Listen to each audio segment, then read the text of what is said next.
There we go. Can everybody hear me and see me? What is up, everybody? Welcome to the live show. I sure only got 3 people in the house right now. It's all right. I know more people are coming. There we go. There is Sapsucker. You away or what's going on? I'm here, brother. I'm here. I am here now. I just had to get a few things set up before we went live, but I am here. What is up, everybody? I'm going to post a link. I would always appreciate it if other people came on up here before we get the party started today. What is going on? I'm going to read the comments here in a second. Put that up. Oops. What is up, everybody? What's up, Sean? Dave, not too much. Just got back from an estimate. That's pretty much all I had planned today. It's pretty good. I hope you got it, brother. Hope you got that estimate. That'd be good.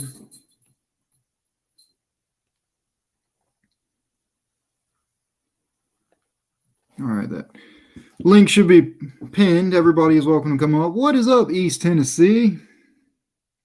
Doing some aeration overseed, and I think I'm going to start doing that this week. I'm pretty excited about it. Nice to be able to work. Yeah, I hear you there, Sean. I think I'm going to be doing aeration starting this week. I'm probably going to start with my own yard. I have one customer that wants to, I'm supposed to do a big top dressing on his yard, and pretty good. We're going to try doing aggressive seeding. I'm going to try slice seeding. I've never done it before, but I think that should be interesting. I aerated his yard in the fall time, so we're going to top dress it and slice seed it, and hopefully it'll grow because it's pretty bad. And then on top of that, I'm hoping to be able to do my own yard. I'm going to bring this Sapsucker on up. What's up, Sapsucker? What's up, David? Are you there? Can you guys hear me? Oh, there we go. I had my thing muted. That's pretty funny. What's up, man? Can you hear me? Yeah, I can hear you. All right. How are you today? I'm all right. About to chow down on a salad. Right on. What kind of salad? I'm kind of experimenting. Usually I just take spinach, shredded cheese, a can of tuna, and some ranch. And I didn't feel like opening a can of tuna this morning, so I got diced ham with black bean and corn salsa and ranch on it. Sounds pretty good. Try something different. I don't know if it'd be any count or not. So I think today will probably be my last morning live stream, more than likely. I think from now on I'm probably going to do in the evening live streams possibly, but I'm not sure. How late in the evening? Early, like, I don't know, 4:30 or maybe a little later. Oh, okay. Still on Saturdays? Yeah. All right. Well, maybe. I don't know about Saturdays because I know Acme Rowan usually does live. I'm going to try and do it where other people aren't live. So it might be in the middle of the week. I really don't know for sure yet. We're just going to kind of play around and see what other people are doing. I see Mark Litton's live right now. Oh, is he? Damn, I didn't realize. I try not to go live if I know other people are doing it. That sucks. Live, I know other people are doing it. I'm trying to get so.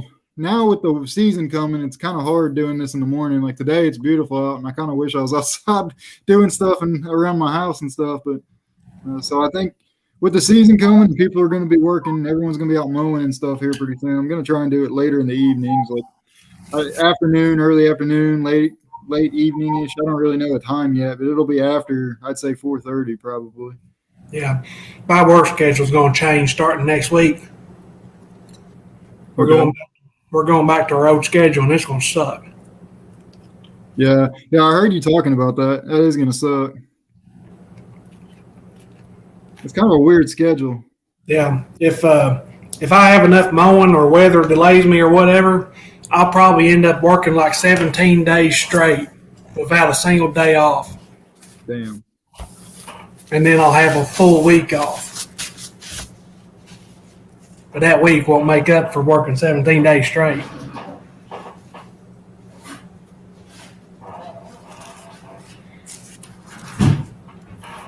What's up, Money Mike G? So I'm wanting other people to come on in and maybe get some other people up here on the panel. But today I'm wanting to at least start off talking about doing some marketing for our business. Since we're in marketing March, I figured this would be a good subject for other guys, or for all of us, anyways. But I like to pick some of the guys' brains and stuff, and maybe somebody new here will get to learn something as well as myself. Busy, what's up, Shirley?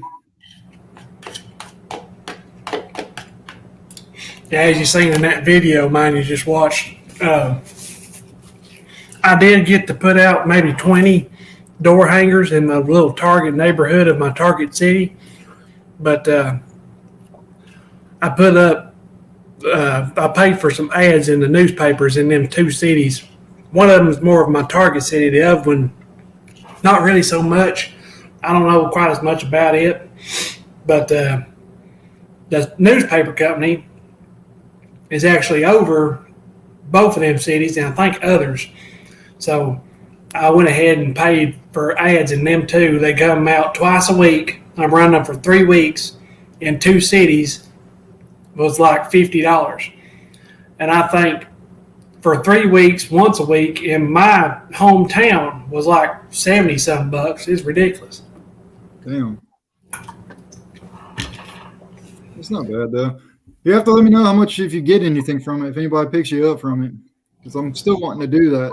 Right now, I've gotten a lot of work just from the online presence that I'm trying to do. Because I wasn't originally going to do the flyers like I had said I was going to. I wasn't going to do them. I was going to stay online, and I've actually picked up all my work so far. It's all been from my online presence that I've been trying to do. So, well, so far I've been advertising in the yard sale sites on Facebook. And I boosted a post, and I heard that that's a waste of money a long time ago, and it turns out it is, because I ain't got nothing from it but likes and shares, and I ain't had a single customer or a single person interested in my services from that. But I've been advertising in the yard sale sites, and I'm in like 20 of them now, and I've gotten maybe 2 people interested, and I've turned them both down because one of them's outside of my area, the other one was I already knew they wasn't going to be willing to pay much because I knew where the area they're in, the house, and just you know what I mean. Oh yeah. So I just turned them down anyway. There's a steep bank. I ain't risking slipping. If I throw my back out now, I'll be done for. I might as well sell everything I got. Yeah, I picked up 3 more commercial contracts yesterday, so I'm pretty excited about that. And then I went and I gave 2 bids from what I picked up for part of my online presence. I don't think I'm going to get them because they're searching for the cheap guy. Or they're searching for a cheapest guy, I believe. They said they're getting other quotes, so that makes me believe that they're searching for somebody cheap. I did put in a bid for a commercial property that I done when I first started, and I doubt I'll get it because I never have gotten it back since then because people underbid it. It's a small lot, but it's every 2 weeks, one side of the property, the grass grows every bit of a foot tall in a week. There's trash everywhere on all 4 sides of the building. There's a big ditch in the back you have to weed eat. The whole entire storefront is all glass pane. So I did it no less than $50 that year. That's what I charged that year. And there's been people since then have been doing it for like $30, $35. But that company, they don't ask for insurance and they pay you in cash. So I guess you could say that's kind of a plus. Yeah.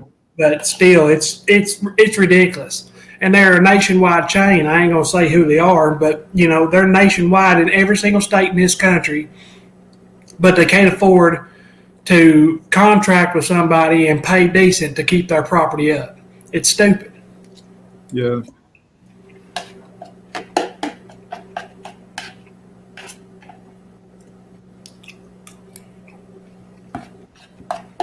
What's up, Mr. Tom Blizzard? Happy to see you in the house. Put 5,000 down. He did 5,000 EDM last month and got 12 calls back. Was able to get 4 fertilizing jobs and 1 mowing out of it.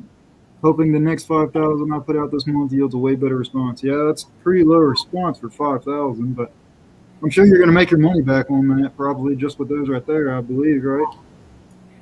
What's up, That's? That's right, lawn care. What's going on?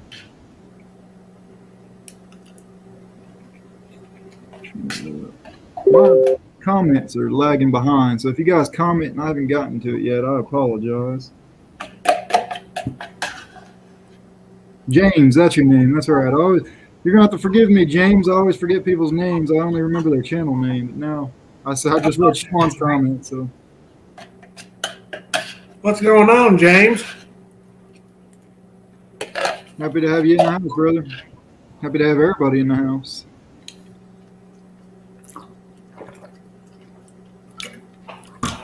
Hey, I David. kind of figured that I might would pull a little something there from aerations, the advertising I've been doing for aerations, but I ain't got nothing from it either.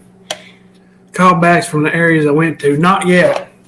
Like I said, I've only put out about 20 or so business cards that day because of time and whatnot, but I ain't got nothing yet. And the other day when I talked about putting out flyers that I made for pressure washing, I ain't got nothing from that. I ain't got nothing from nothing so far this year. I'm getting to worry a little bit about it. Yeah, I understand. You guys are probably gonna laugh at me. I'm only doing a very low number of door hangers, so you guys are gonna laugh at me because it's a very low. I'm only putting out 500 door hangers this year, and well, at least as of right now, this first wave, I may do another wave, but as of right now, I'm only doing 500. And the main reason for that is because one, I wasn't really planning on doing it. Like I said earlier, I was only going to do online presence and run online advertising and stuff this year. But I decided the weather got nice 2 weeks ago, and I decided, hey, let's print some up, and next week we'll give them out. So this past week I still have about 100 left, so I gave it about 400. Now the 400 I put out, I put them in very specific areas. So the 400 I put out, they're all within my route, mainly my neighborhood.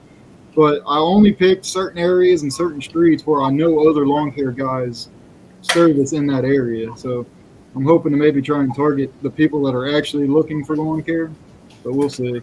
I had one guy, he was literally the second flyer I put on the door. I try not to bother people. We were trying to get there when people weren't home because all this pandemic shit. I don't know how people think. So while we were there, I put the second flyer out. The guy walks out and goes, "Hey, did you just put this on my door?" I'm like, "Yeah." He goes, "I'm needing lawn care." He goes, because I have my starting price. I won't cut any lower than $35 a cut. So I put that on there. He goes, "You're going to cut this yard for $35?" And I was like, "Yeah." He goes, "You're going to cut just this yard is $35. And I was like, "Yeah." He started laughing and he goes, "That's too high." And I just started laughing. I'm like, "Well, that's my lowest. You can find somebody else." He said that's what? Too high? Too high. And he started laughing at me. Kind of pissed me off. I told my wife about it. I'm like, "That cheap mother." Yeah. That's ridiculous. I honestly, I'm not cutting nothing this year, no less than 40. But I do have 2 properties that are 30, but one of them is literally I weed eat the entire yard. Oh, wow. And it's an old lady. I mean, she's like 80-some years old, so I mean, I ain't going to charge her, much more than that. But the other property, it's one of my only weeklies, and I could do it by myself with one of my tractor mowers in 15 minutes. But any more that I get this year, I'm charging, unless they're that big, if they're at all bigger than those properties, $40. I mean, they got to be puny for me to go less than $40. Yeah. That's the way I am. 35 is my lawn care. I think square footage, I don't even know what it is, but small yard, even if it's 1,000 square feet, I'll be there in 2 minutes. It's $35 for me to drop my trailer. Yeah. I met 2 guys. Well, I haven't specifically met them, but the 2 bids I went and put in this past week, the guy told me that there's a guy in the area that is cutting people's yards for $20 to $25 a cut. And I looked at him, I'm like, "Damn, that's cheap." And he started laughing, goes, "Yeah, I know that's cheap." I'm like, "Yeah, you can keep that guy." Well, I mean, these $20 cut guys are not going to make it this year. Gas is going to ruin them. What's up, Jason and Christina? Thanks for stopping in. Hope you guys are staying busy today. You guys out mowing already, ain't you?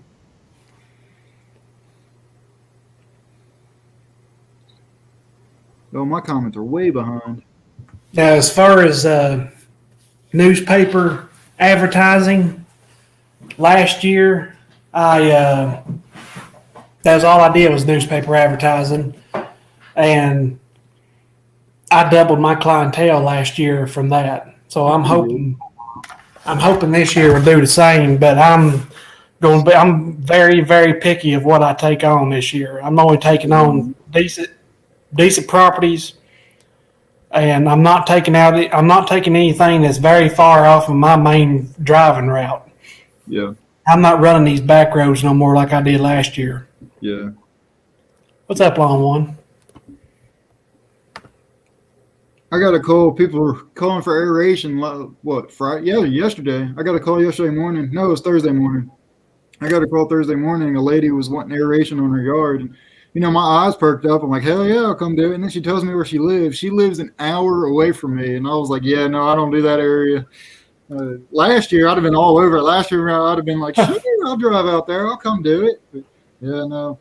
I was like, yeah, that's too far for me. But, I started looking online because I told her, I was like, hey, I can help recommend somebody to you. And I was looking, and there's actually no company out there. There's 2 companies in her little city that lives out there that services, and they all have bad reviews. So I'm like, I wonder if that's a little market I could try to catch. But I'm like, I might be biting off more than I can chew. Now, there was a woman that wanted me to go up to an area that's like 45 minutes north of me. It's the opposite direction of where I'm trying to get into. But she talked about she couldn't find nobody to do it. And the thing of it is, she's in a coal camp. It's her mom's place. It's in an old coal camp. And I can about imagine that the property is probably steeper than hell. She said it takes an hour to push mow it. So it's probably so damn steep that I couldn't even do it no way. And I told her I can't do that. Yeah. Dave, to answer that question, I picked those up by word of mouth. The property manager for it's the one property manager for the same 3 commercial properties. Word of mouth was talking to somebody else, one of my other customers, and they recommended me. This was actually the same 3 that I have to do snow removal for. If I take it, I have to offer snow removal next year. So I got more detail from them on that. I think I'm in a really good position for this coming up winter if we do get snow. So if I do the snow removal, obviously I got the contract for all 3 of them. The snow removal is next to nothing. So it's all I have to do is basically 2 passes. It'll be more than 2 passes, but it's basically a 2-lane driveway. I do not have to do the parking spots where all the cars park, and I do not have to do the sidewalks. All it is just plowing the main drive of where all the cars drive through in the neighborhood in the 3 commercial properties there, and then salt that little bit of area. So I think I'll be okay for my current setup. I don't know, Dave, I don't know if you were in the talk that we were talking back a few weeks ago about my snowplow situation, only running a 1/2-ton truck and stuff like that. But I think I'm going to be okay for next year. I'm going to take a chance with it. We'll see. Yeah. But to answer your question in a nice little long story there and talk your ear off, I picked them up by word of mouth through a customer to another manager. So that's how I got them, Dave. Word of mouth has not worked at all for me. I've gotten nothing at all from word of mouth. This is my first time getting word of mouth. Well, other than like my family and a few select friends helping me out that way. But this seems like going a long way for me. I've had like a customer talk to somebody and, they tell me about it and they go from there. But I mean, as far as just, random people or whatever, just, like hearing about me or whatever, I've not had nothing like that. To me, that's kind of what word of mouth is. It's like, they hear it through the grapevine, you know what I mean? So a customer telling somebody else about me and they're not picking them up, that's more like a referral or, something to me. I don't know. Oh, yeah. That's just my kind of way of thinking on it. But, hey, I'm going to have to hop off here. I've got bull crap going on around here. I've come in this morning, found out shit was broke and everything else. So. Oh, that's a lot of fun. Yeah, but I'll be back in just a little bit. All right, don't work too hard. We'll be on for a few hours today, so hopefully I'll catch you again. All right, I should be back soon. I'll see you later. All right, take it easy. Tom, it is, my head just got real big there. Tom, it is 50 degrees right now here in my little city, and it's going up to 57 today. And then tomorrow it's going to 65. And then it's going to stay in like the 60s all week. It's going to be beautiful, almost 70 degrees Wednesday. And we're getting rain starting Wednesday for quite a few days. So I'm pretty confident I'm going to be mowing in less than 2 weeks from now. You know, not this Monday, but probably that following Monday or Tuesday, because it might be too damn wet. But probably that following Tuesday, I believe I'm going to start mowing. So I'm excited.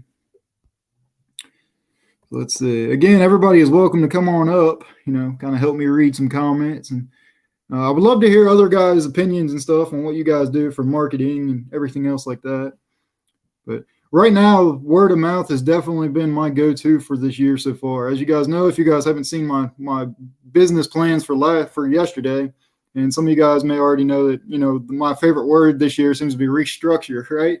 So I restructured my business. I dropped everybody. I am now sitting on 13 customers. I only kept 4. I'm sitting on 13, and I gained all of those just by word of mouth. I'm just now starting to ramp up my advertising. So I gave out, like I said, 400 door hangers, and I have 100 more left. I'm only doing a small amount, but online presence has been my big thing, and I'm really ramping up on that this week. So I'm excited. We'll see. All your customers come from word of mouth. That's pretty good, Mike. Word of mouth, I'm learning, definitely. I know I keep saying it, but it goes a long way. Let's see, we've been average all week into the high 40s, up in the 50s with no snow in the forecast. 10 inches of snow or more. Damn. That's too cold for me, Sean. 3 landscape jobs off of that. That's pretty good, Mike. I haven't landed any. So I got one job off of Instagram. It was like my second customer, I think, back in the beginning of last year in 2020. It was in February.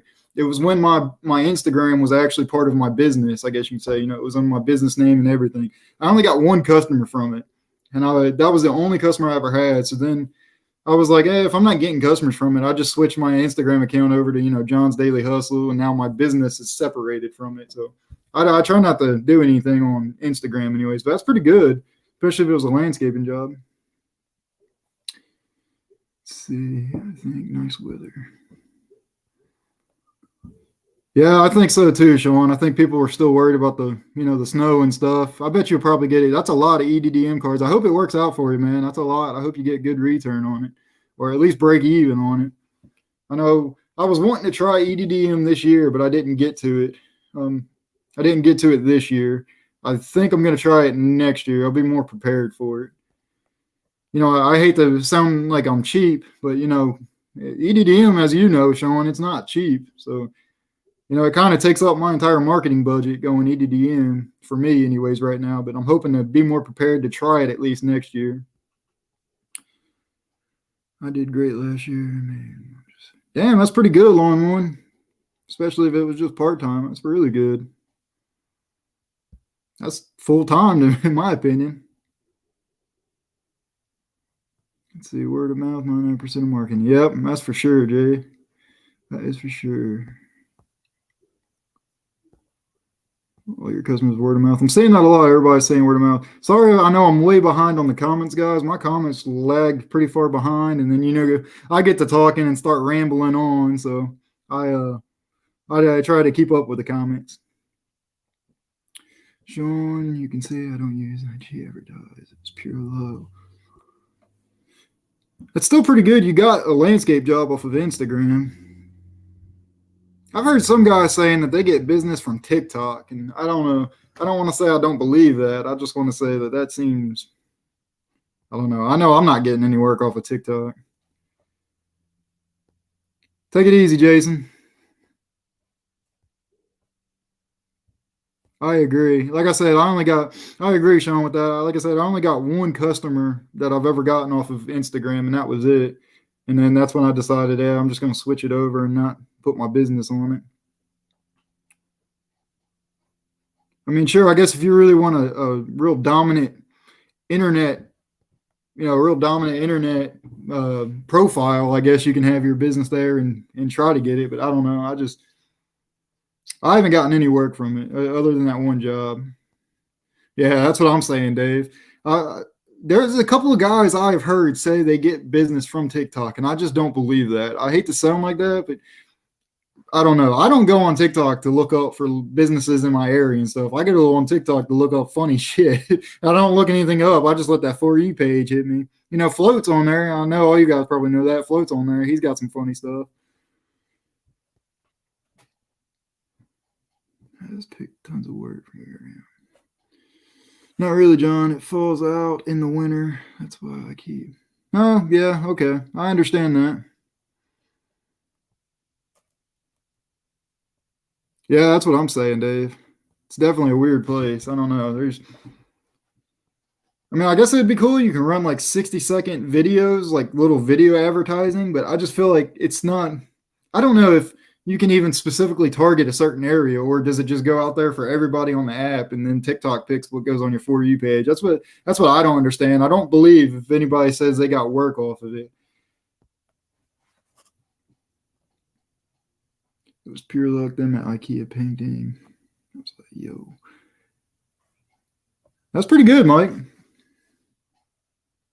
Yeah, that's what I'm saying, Dave. I agree. But even TikTok, like I said, it's too far right now. Facebook, I've gotten a lot of work from Facebook. You know, last year that really helped me out, and this year it's been helping me out so far. Sean, I know I talked to you about it, or at least I know you were the one that mentioned it to me about getting in your neighborhood Facebook groups, and I did that, and I have gotten a lot of work already, or at least I've gotten.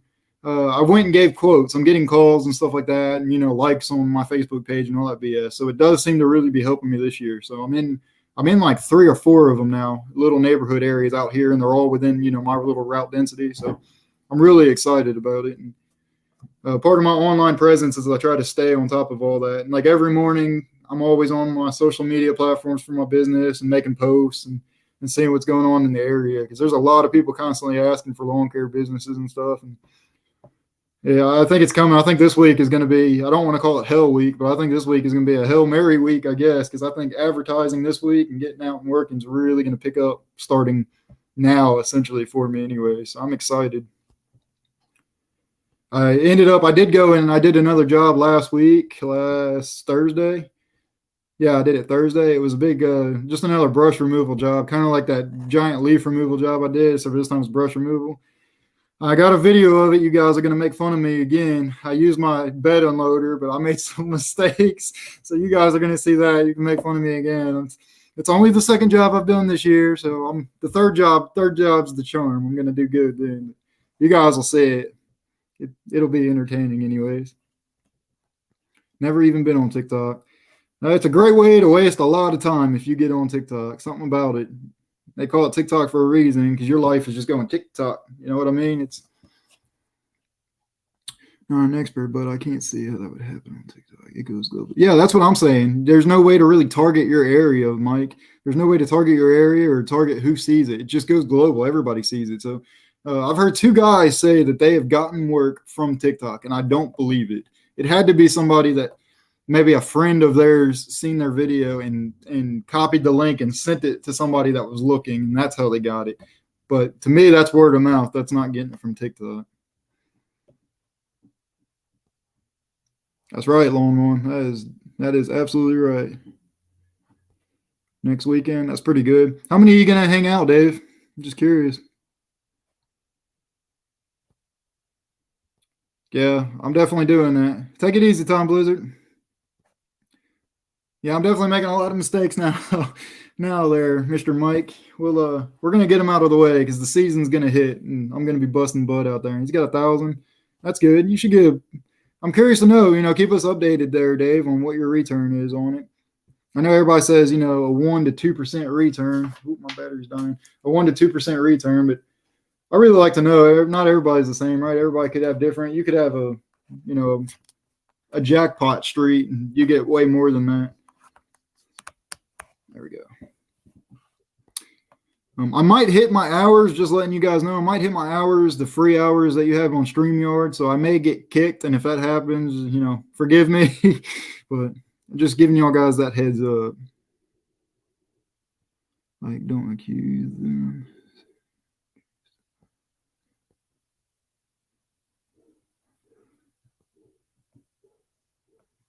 Mike, is that a question for me? I think I may have missed something. See you, Tom. I enjoy your channel. You do great work. That's the problem with this industry. People do crap work. Well, I appreciate that a lot, Lone One. I do okay work, I'd say. I know some of my work isn't the best. Some of it could be a lot better, but I'm still learning. You know, this is only my second year in business, so I still got a lot to learn. And, you know, a lot of it goes down to just experience. You know, I'm still learning, as I just said like 5 times there, but I'm going to get better as it goes on. And that's part of the reason why I like this YouTube channel, is because what I don't know, I can learn from you guys, and you guys can watch my videos and critique it. You know, you see something I did wrong. If I didn't call myself out, which most of the time, if I know I did something wrong, I call myself out on it. But if I didn't do it, comment it, man. You know, I'm not, I have real thick skin. You can't hurt my feelings. So if you guys see something in my videos that I've done wrong, or, hey, you know, this could have done better, like Money Mike G, he's one of the ones that does it. And I love it when he does it. You know, he critiques all my videos, and I love it, because then I know what works for not just my business, but what works for YouTube, what works better, what do you guys like seeing. So don't get me wrong, you're not going to hurt my feelings at all. If you guys see something I do wrong, comment it, man. I want to learn, I want to know, I want to be better. But I appreciate that, Lone One. I'll hang out 1,000 more in a few weeks in the same neighborhood with some type. That's a good idea, Dave. Right now, like I said, I just did the 500 in very select, and I do believe I'm going to go back, probably like what you did, probably in about 2 weeks, and hammer them again. Maybe we'll see. I'm like I keep saying, I really was doing online presence this year, but we'll see. It's beautiful out. I always, you know, I can't sit still. I can't sit in the house for long. So with the weather getting beautiful like it is, I may get out and hammer some more away.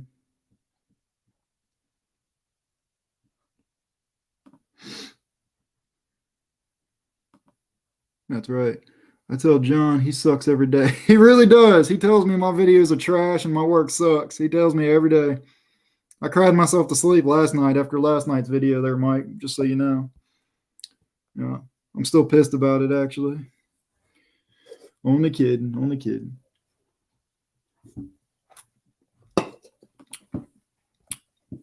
So while I'm waiting for the comments to catch back up, because I appear to be way behind, I believe.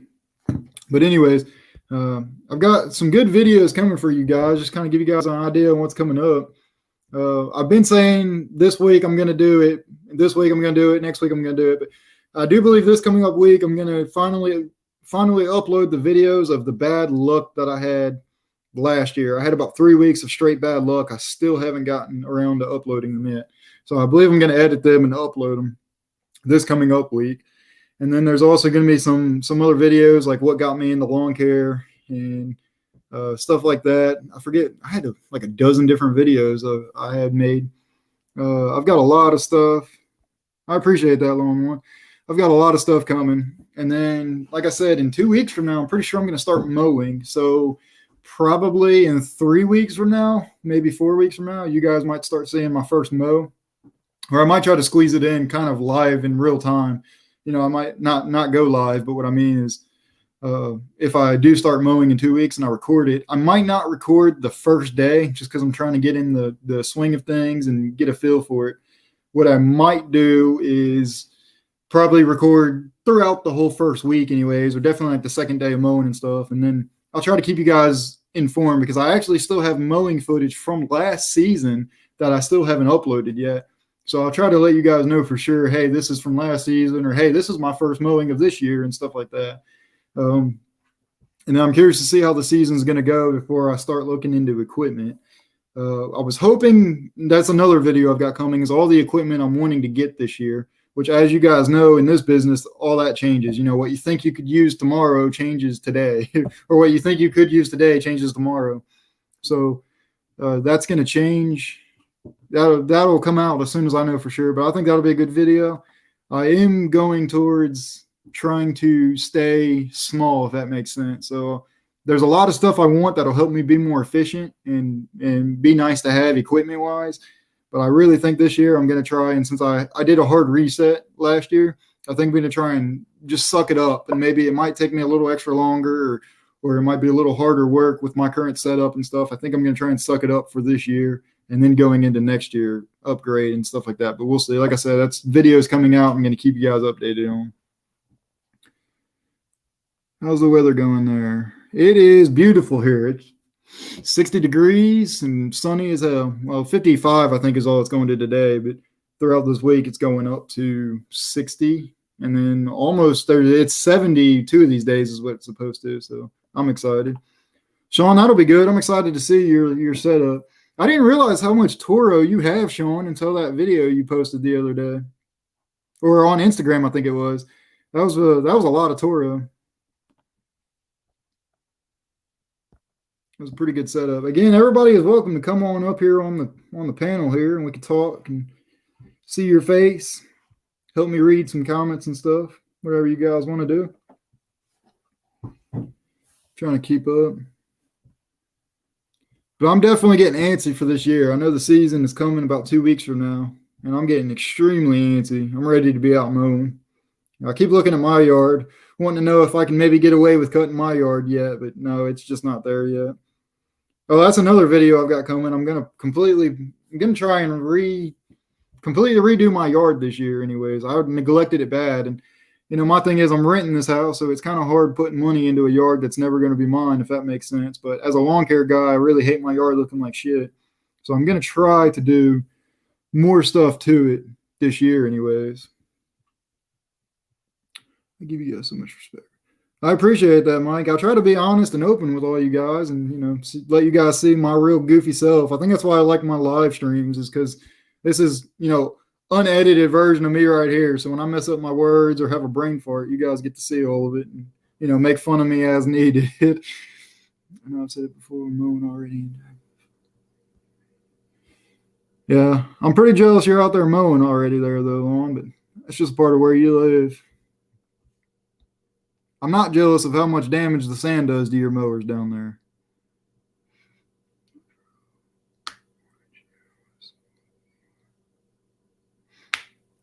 I've had one stupid. Yeah, we all get those, I think, at least. Anyways, I know I had a couple of trolls, but hey, you just gotta look past them, Mike. You know what they are. That's all they are, is just trolls. Yeah, winter, fake out summer. Yeah, do you guys even know what winter is down there in Florida? What's up, Eden's Lawn Services?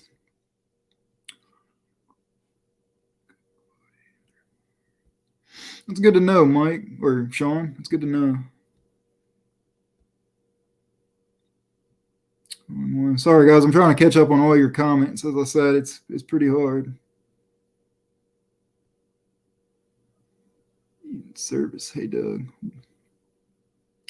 I know the vulnerability. Yeah. Yeah. I know I'm definitely excited. I walked out into the garage the other day and seen my zero turn had a flat tire again, which, well, you guys haven't even seen the first one. It was the same damn tire. Brand new tire, same side, went flat again. You guys haven't seen the first video of it going flat yet, but that'll be coming out this week. But I walked out to my garage and the same tire was flat, so I was trying to deal with that. I just put slime in it and actually got it to seal up. It was actually leaking out around where the wheel is actually mounts to it.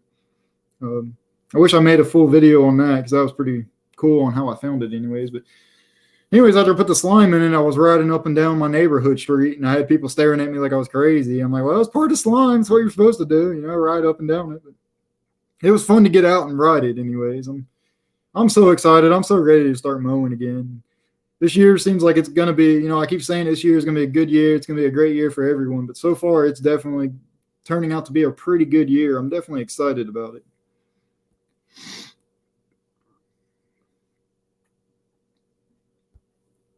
Yeah, I'm sure that's what it is, Sean.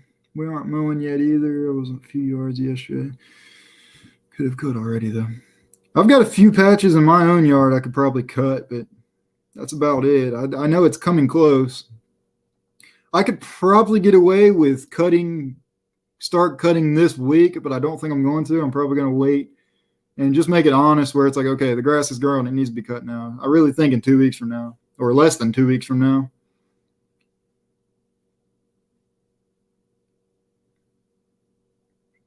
No snow, John. Yeah, that must be nice. If you know me, I absolutely hate the snow.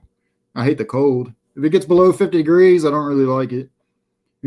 45 if I'm at a bonfire and the bonfire is hot enough, but that 50, 55, 60-degree weather.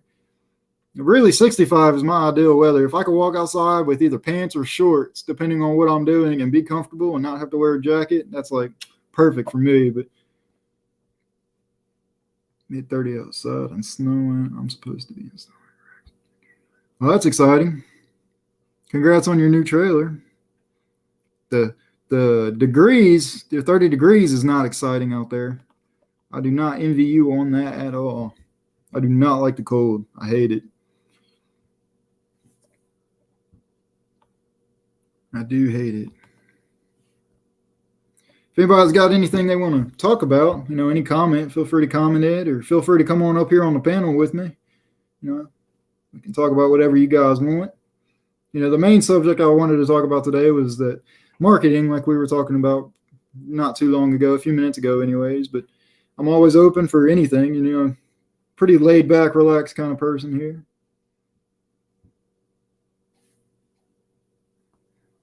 That's not bad. Well, I guess I hate snow, so any snow is bad for me.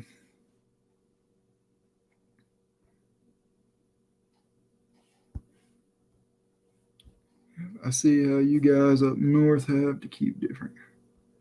Yeah. Yeah, we got to be versatile. If you get snow, you got to be able to move snow and stuff like that, because you're only cutting, guys like Sean are only cutting for so many months out of the year. I mean, hell, for me, I only cut so many months out of the year, but it's a lot more than what like guys like Sean does, so they have to.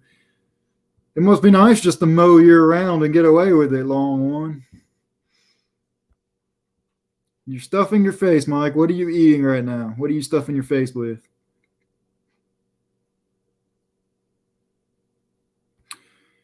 Dave, I do aeration and dethatching and gutter cleaning are my 3 top best services that I upsell to customers. Aeration especially, and gutter cleaning especially.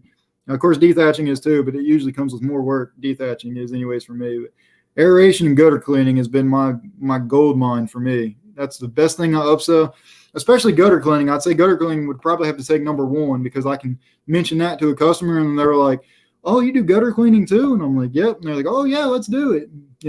That kind of thing. So gutter cleaning is definitely probably my number 1 service that I actually offer. All right, so Sean's got a good question here for us. He says, example, if you were advertising 1,000 flyers, would you rather do 1,000 different houses or 250? Ooh, that's a good question there, Sean. Let's see. So I could see that the answer to that question, Sean, going 2 ways for me. I could see going the way of doing 1,000 different houses if I did it like I was advertising this past week, where I pick select houses and select areas where I know they hire lawn care services. I would rather put them out for 1,000 different houses if I know that those 1,000 different houses usually, most of them all hire somebody, right? Now, if I don't know, if it's a foreign area, like an area that I'm like, oh, I don't know if they hire somebody or not, then I would rather do it the 4 different times. And I don't think I would do it 4 different times. I think I would rather just do it 2 different times, 500 2 different times, I think is what I would do. Just me, though. Dave says 250 houses 4 times. Laura went through the list, contacted all clients, and so a bunch of spring work. I mean, that's a good problem to have, Eden. That's a good problem to, be behind before you even, it's better to be behind and have too much work than not enough work. Around 25 weekly mowing cuts here. That's actually not bad, Sean. That's almost what some of my customers had last year with the heat. So the heat kicked in July, August, and it dries out. I should say the customers that don't have irrigation, and when it heats up in July and August and dries out pretty good, they don't get cut. They maybe get cut once a month, maybe twice a month, pushing it. But that's really not too bad. That's not as bad as I thought it would be. I thought it'd be a little bit lower than that. Ragini with Greek-style meat sauce.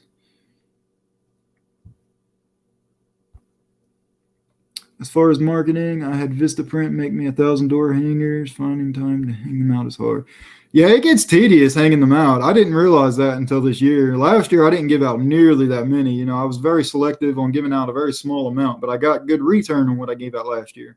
But it was always to like neighbors of houses that I was already servicing, like doing spring cleanups and stuff. I'd go give their neighbors flyers and stuff. And I actually got a lot of return back on that. But then the pandemic hit, so I stopped giving them out because people are freaking nuts out here. You know, it's 50-50. Either people don't care or people are nuts. And it still seems to be that way. So this year, like I said, I gave out 500, and I really learned that it's very tedious giving out freaking 500 door hangers and stuff. You know, that's just 500. Hell, that was only 400 because I still have 100 left that I have to give out. So that was only 400. And it was kind of tedious. It got old pretty quick. It was fun, kind of, sort of, at first, but no, then it became unfun. Yeah, I'm getting hungry now too, Mike. I'm gonna have to turn my live over here. We're gonna become a cooking show here for a little bit. You guys are gonna be the teacher. You guys are gonna teach me how to cook. We're gonna cook something. It's definitely scary to hang that many. Yeah. 250 houses, 4 times less people to deal with, and you'll get faster. Yeah, that's pretty good, Mike. I agree with that. Less people is definitely a big thing for me. I always get nervous with dealing with a bunch of different people. You never know. Everybody's different. And like I keep saying, with this time right now that we're in, you know, people are either normal or they're freaking crazy right now. And that's the truth. I mean, people are nuts, and you just got to be careful. That's one thing about this business I don't like, is dealing with all these different people. You know, you never know whose house you're going up to. I mean, yeah, sure, you can kind of have an idea based on their name and how you were talking to them, or if you found them on social media, you can kind of look into them, and based on their area too. You know, they're in a good area, they're probably good. But at the same time, you have no idea what kind of person they are, so it's kind of awkward going up to new people that you don't know. Stressful too, in my opinion. At least it is for me. You guys, hell, you experienced guys like, just take a shot of vodka, you'll be fine afterwards, or something like that, you know. But let's do, yeah. Yeah. Damn, brought some mustard. I see you. You guys eat good over there. That sounds pretty good, man. I actually wanted to make some. I thought about grilling last night because the weather's so damn nice out here. I used to grill a lot before I started my business. I was the guy that would be grilling outside in the wintertime. There'd be, you know, ice on the ground, and I'd be out there cooking on the grill just because I love it, and I love that kind of food. I haven't grilled in a while. Actually, I think I grilled in February. We had that random nice weather in February, I think it was, and I think I was out there grilling this year.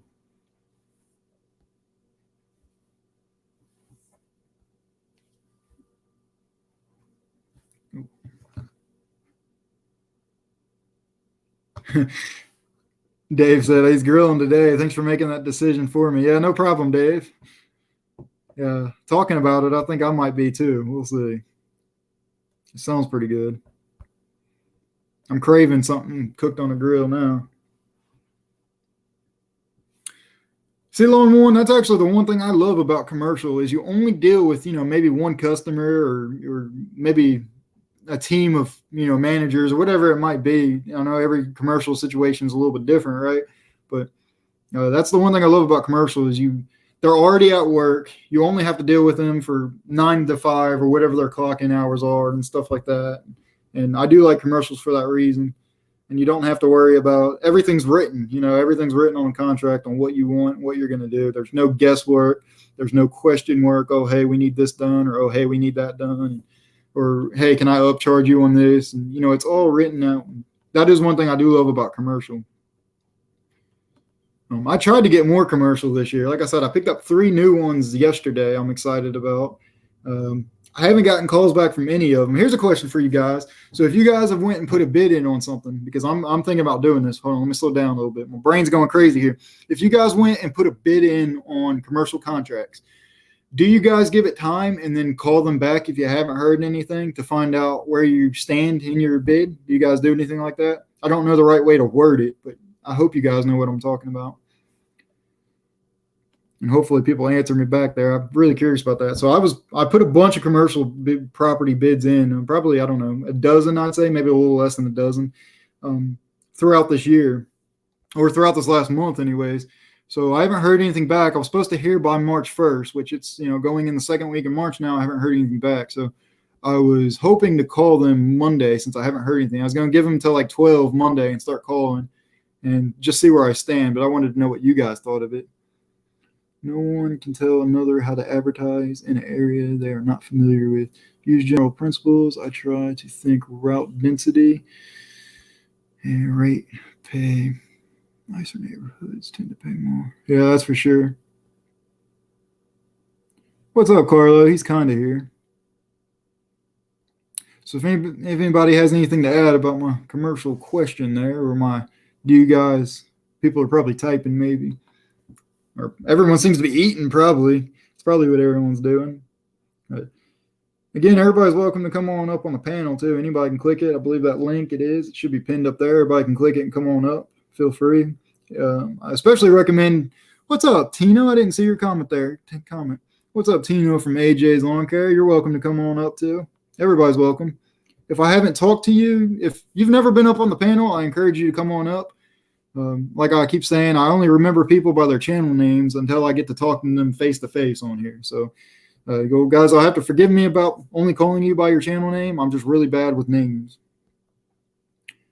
I try to reach back out within 3 to 5 days after bidding, unless they said they were taking bids until a certain day. Okay, then I would reach out. Okay.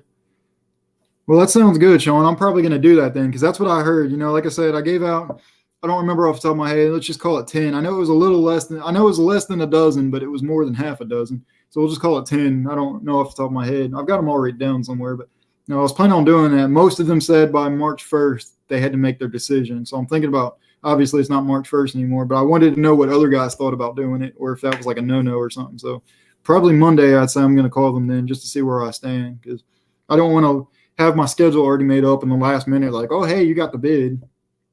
So just getting a little nervous about that anyways. I don't want to have to change up my schedule and it completely messes me up.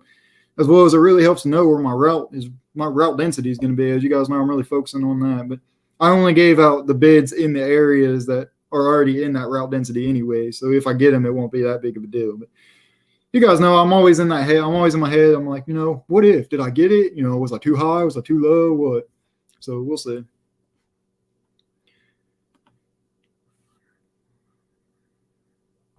Okay. Yeah, long one. I agree. So that's what I thought too. I just wasn't sure how some people thought about it. Maybe I figured because it's commercial, it's not like I'm really being pushy or anything like that. But I also wanted to know what other people thought about it, because I was afraid maybe I was, maybe some people didn't agree with that, or maybe that was being pushy or something like that. But since it was commercial, that's what I was on the same lines. I just wanted to know what you guys' thoughts were on that. Oh, here we go. We got, what is up, Carlo? Hey, can you hear me? Yep. Oh, we got another guy here. What's up, Mike? What's going on, guys? What's up? How are you guys doing today? Oh, Getting man, fat. I love Reese.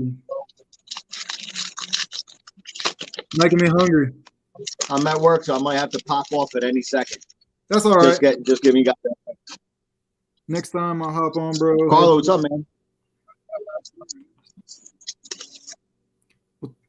man? I understand that, Tino. Thanks for stopping by. I was telling these guys earlier, Carlo and Mike, I don't know if you guys heard it, but I am planning on, Sean Reese's is one of my favorites too. I am planning on doing the next lives. We're going to kind of change it up because we're getting close to the season. Everybody's going to be out mowing and stuff, and the weather's nice. Everybody's going to doing stuff. I'm going to try and push lives. Oh, yeah, popped out already. I'm going to try and push lives until later in the day. Like it'll be early afternoon, early evening, that kind of thing, as long as other guys aren't live, if that makes sense. What is up, Mr. Melvin? Can you hear me, Carlo? I think I'm messing. My connection's bad. Oh. Can you hear me? Oh. I guess you can't hear me now. What's going on, Mr. Melvin? Let's see. So yeah, I think around that, time wise, it'd be 4:30 my time. So 4:30, 5:30, some of you guys' time, stuff like that. Around 4:30, I think, or later is probably when I'm gonna start doing lives. 4:30 probably won't work all that great, but just kind of giving you a time. It won't be anything before 4:30. It'll be later than that. So like 6:30. The latest I might do one is 8 or 9, but that's pretty late for me because I usually start to wind down off of YouTube and kind of just relax for the day once as that time comes. But so somewhere around there, I'll try to keep you guys updated. And now that I can do those little post things, I'll try to make sure you guys know when I'm going to do it. But I think this will be the last early morning live stream that I do, I believe. Out collecting payment. Must be nice. Get that money. We got near the water. Oh, okay. I understand, Carlo. Hell, you're always near the water out there. Yeah, I mean, I really enjoy doing live, so I don't really want to stop doing them. I'm just going to have to move my time a little bit different now that it's getting close to the season.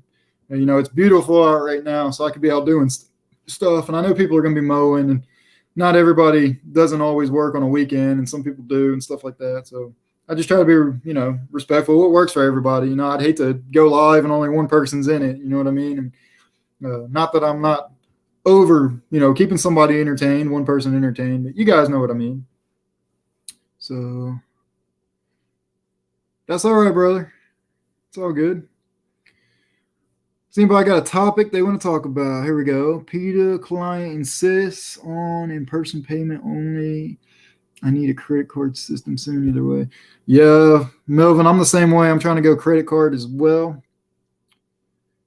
Because chasing money sucks. I did that last year, and I've already let all my customers know they're either going to have to figure out a way to pay me or leave a check or something like that, because I will not return. I'm not chasing you down at your work. You're either going to be home when I'm there or you're going to have to figure something out. But I'm not chasing your money. But I'm getting paid too. You're not going to not pay me either. So I think that's part of the other benefit about going lawn care. Going commercial contracts is you might have to wait 30 days, and that sucks sometimes. And sometimes it might be even more than that to get paid. But at least your pay, usually for me anyways, it comes in the mail. So I don't have to worry about it. I don't have to chase anybody. I just hit a button, send an invoice, and 2 weeks after the invoice is sent, I usually get it in the mail. So I think that's the one benefit about commercial for sure.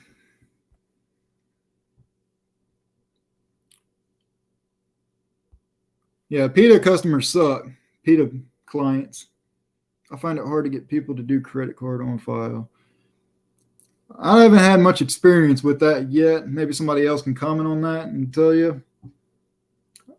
Like I said, I'm still building my clientele, I guess. So I don't chase money down anymore. Here we go. Mr. Carlo is back. Yeah. What is up? Can you hear me? Yeah. Is there an echo? Nope. And we got Sapsucker back. There's not an echo. You sound good. You're on my Bluetooth. You're loud as fuck. I gotta turn this down. Wait, Carlo, can you hear me now? Hello. Would you call me? I got the poo on me. Oh, that's There's Dave. Oh man, I'm driving around my jobs. I just picked up another lawnmower. It's gonna be on the video. right on.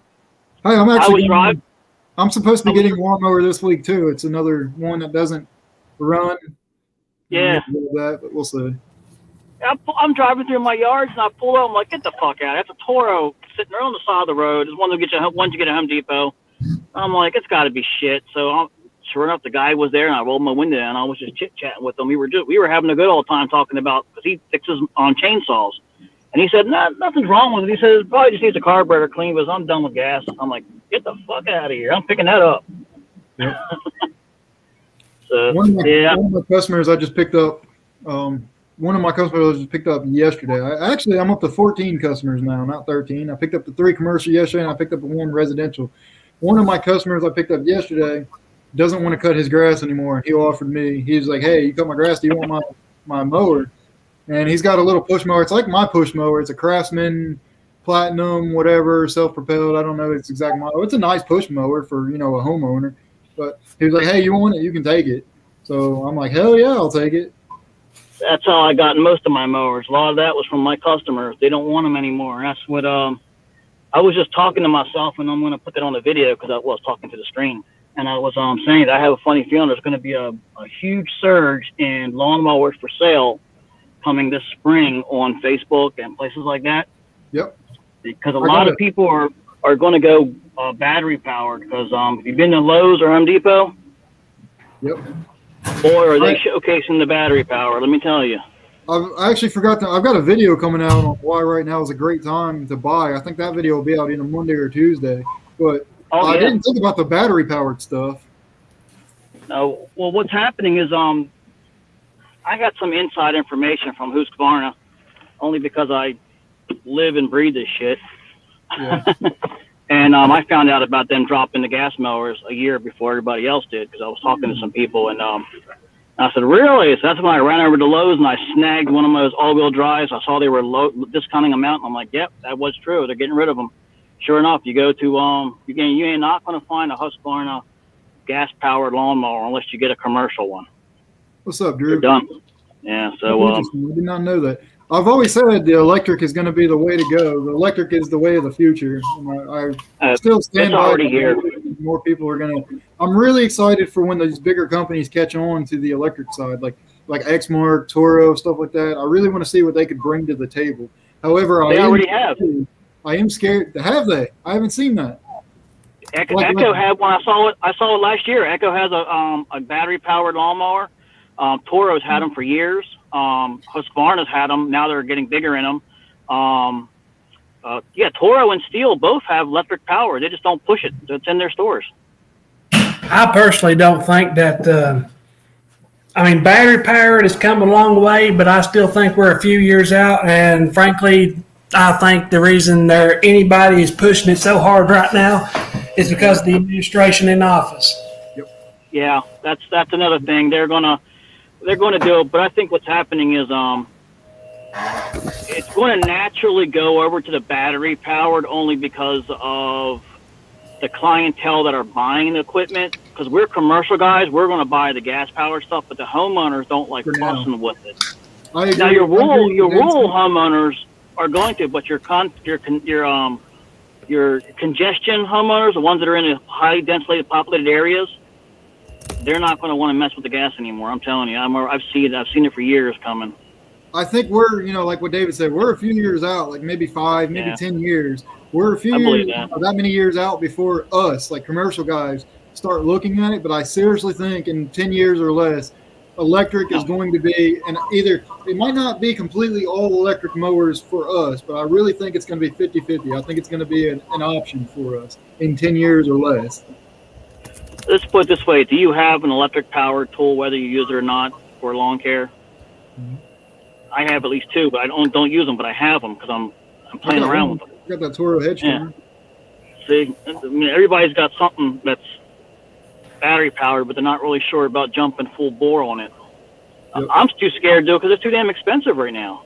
Yeah, see, that's why I like that Ego, like we were talking about. You guys might remember on that one live stream I did back 4 weeks ago or whatever it was, that Ego zero turn. I guess it's a residential zero turn, but I am a huge fan of it. For the price, it's $49 out the door. I think it's a good deal, but I think that mower, with the way that mower is, the way it's priced, and what it does to offer, I think that's what I'm basing on. In 10 years from now, if we're already at that now, and 10 years from now, I think electric is going to be an option for us. Well, here's the thing. The batteries on that are expensive. That's the only problem about it. Those batteries are expensive. If I get into doing any hedge trimming, I'm going to probably pick up a Milwaukee. Yeah. Oh, yeah, Milwaukee, DeWalt, Makita, they've gotten big into the hedge trimmer stuff recently. I don't know why, but they're making already the tools. They already got the guts and bolts for all that stuff to get going on it, Yeah. I wish that Milwaukee would make more stuff like that would take the M12 battery. I should have never bought an M12 grease gun. I should have bought the M18 to begin with, but now that I've got the M12, I wish they had M12 power tools like that. Yep. I swear, I tell you what, they need to make it a regulation. All batteries need to be the freaking damn same. Yeah. If they want batteries to take Yeah. off, they need to make a federal law like electric plug in your house. It's got to be the goddamn same fucking thing, because I'm sick and tired of that shit. God damn it, I'm going to the Capitol. No, I'm just joking. I'm just, don't say that these days. Suddenly, this stream gets shut down. Well, I think We're done. I'm sorry. what I'd like to see them do is like the little battery pack, like for your drill, make the charger and everything, all the guts and inside that battery. You know, it wouldn't have to be very big, I wouldn't think, in order to put all the charging guts in the battery and just hook it to a USB in your wall instead of having to have a big ass, dedicated charger. That's thinking with your noggin right there. That's a good idea. Yep. What's up, Mr. Maymo? They could Probably easily is possible. put a little bitty fan inside there and the regulators and everything, just hook it up to USB. Guys, I'm not turning this camera around, but this woman's got a dunk on her. Like, I'm not turning the camera around. Hang on. I'm gonna let you go. Hey, everybody, how's it going? Yeah, Turn that camera around. Yeah, I thought you were turning the camera around. oh, no. I said I'm not going to. I think I wanted to get a lawsuit. Come on, we all No, I'm not getting no lawsuit. That comes out there like, you took a picture of me. Oh, God damn, she was in sweatpants. Lawn one. So Lawn one. I love women in. You say you disagree. It's for in the long run. What do you mean by that? I disagree in the long run. I don't know what that means. The battery is for small use. Right now, Lawn one, come on up on the panel, man. I haven't got to talk to you yet. I got to go into the UPS store here in a minute. I got to send a package. I was driving around. I didn't want. To me, battery stuff is for small use. Yeah, I believe that. Right now, it's small use stuff. Yeah. It's not really a. I tell you what, though, if you know who's taking advantage of it is Johnny from Blades of Green. Yeah, I was just about to bring him up. Yeah, he's really pushing it. Like I keep saying, 10 years from now, 10 years or less, I'm going to stick with it. I will put money on it. In 10 years or less, us commercial guys will be thinking about electric. I really do. I could be wrong. 2 years or less, we'll have to. I know. Think about it, if all the car manufacturers are pushing where, by what was it, 2035, they're going to only make electric cars now, what do you think is going to happen to everything else? Hell, even Caterpillar is making electric excavators and shit now. So you can't say that the business, it's not there. It's just that these other companies aren't taking on to it yet. I'm telling you, it's coming. Gravely has electric zero-turn mower model already out. Oh, yeah, we talked about that. That's right. Yeah, Gravely has it. I mean, what's going to happen here is gas is always still going to be there for us, but what's going to end up happening is gas prices are going to go up so freaking high that you're going to look at the cost of the battery. And here's what I'm going to tell you what happened is recently they found a gigantic reservoir of lithium in Utah or Arizona. I can't remember where it was. Somewhere in the United States, they found one of the largest lithium reserves recently. Mm-hmm. And so that's going to be a game changer because now we don't have to get it from China or forgot where else it's from. But so United States, we found a reserve somewhere. So they're going to start blast mining the shit out of that ground to get that lithium out. They're just going to if the environmental people don't get in, here's the thing. The environmental people, get away from the oil, get the gas. But do you know what they do to the environment to get the batteries? Yeah. They devastate the environment just to get those batteries. And then those batteries are lethally toxic. So. And then the emissions, or is it what are we going to do? You ain't going to get away from it until you go full solar. They still got to run the gas-powered helicopters using chemicals derived from petrol to get the ice off of the windmill blades. The power plants have to use materials to create the energy. Yep. I tell you what's going to end up happening is they're gonna just fuck us over for the next 50 years until we all die. So they're gonna fuck us over for life. Lawn one, so I agree with you, Lawn one, on the battery isn't here for commercials and stuff like that. It doesn't last. But what I'm saying is think about where it's going to be in 10 years from now. So Yeah, in 10 years from now. they're going to have stronger batteries. They're going to last longer. And there's going to be way more out than just the green machine or whatever, Ego Green or whatever it's called. There's going to be a lot more brands out. Think 10 years from now. I really think it's going to be the future. I don't understand why they just don't have a hybrid mower, like they have hybrid cars. You have the gas engine on there to run it. It also makes electricity. So while you're making electricity, you could bank off that and caddy off if you want to, you know what I mean? Yeah. So, but you can't get away from the power and the usability of gas, though. I mean, it's too efficient. Yep. For the amount of power that you get out of the ounce of fuel, the ratio is way more higher. But the torque coming out of electric overseats all that. You know what I mean? Yeah, big time. So I don't know. That's above my pay grade.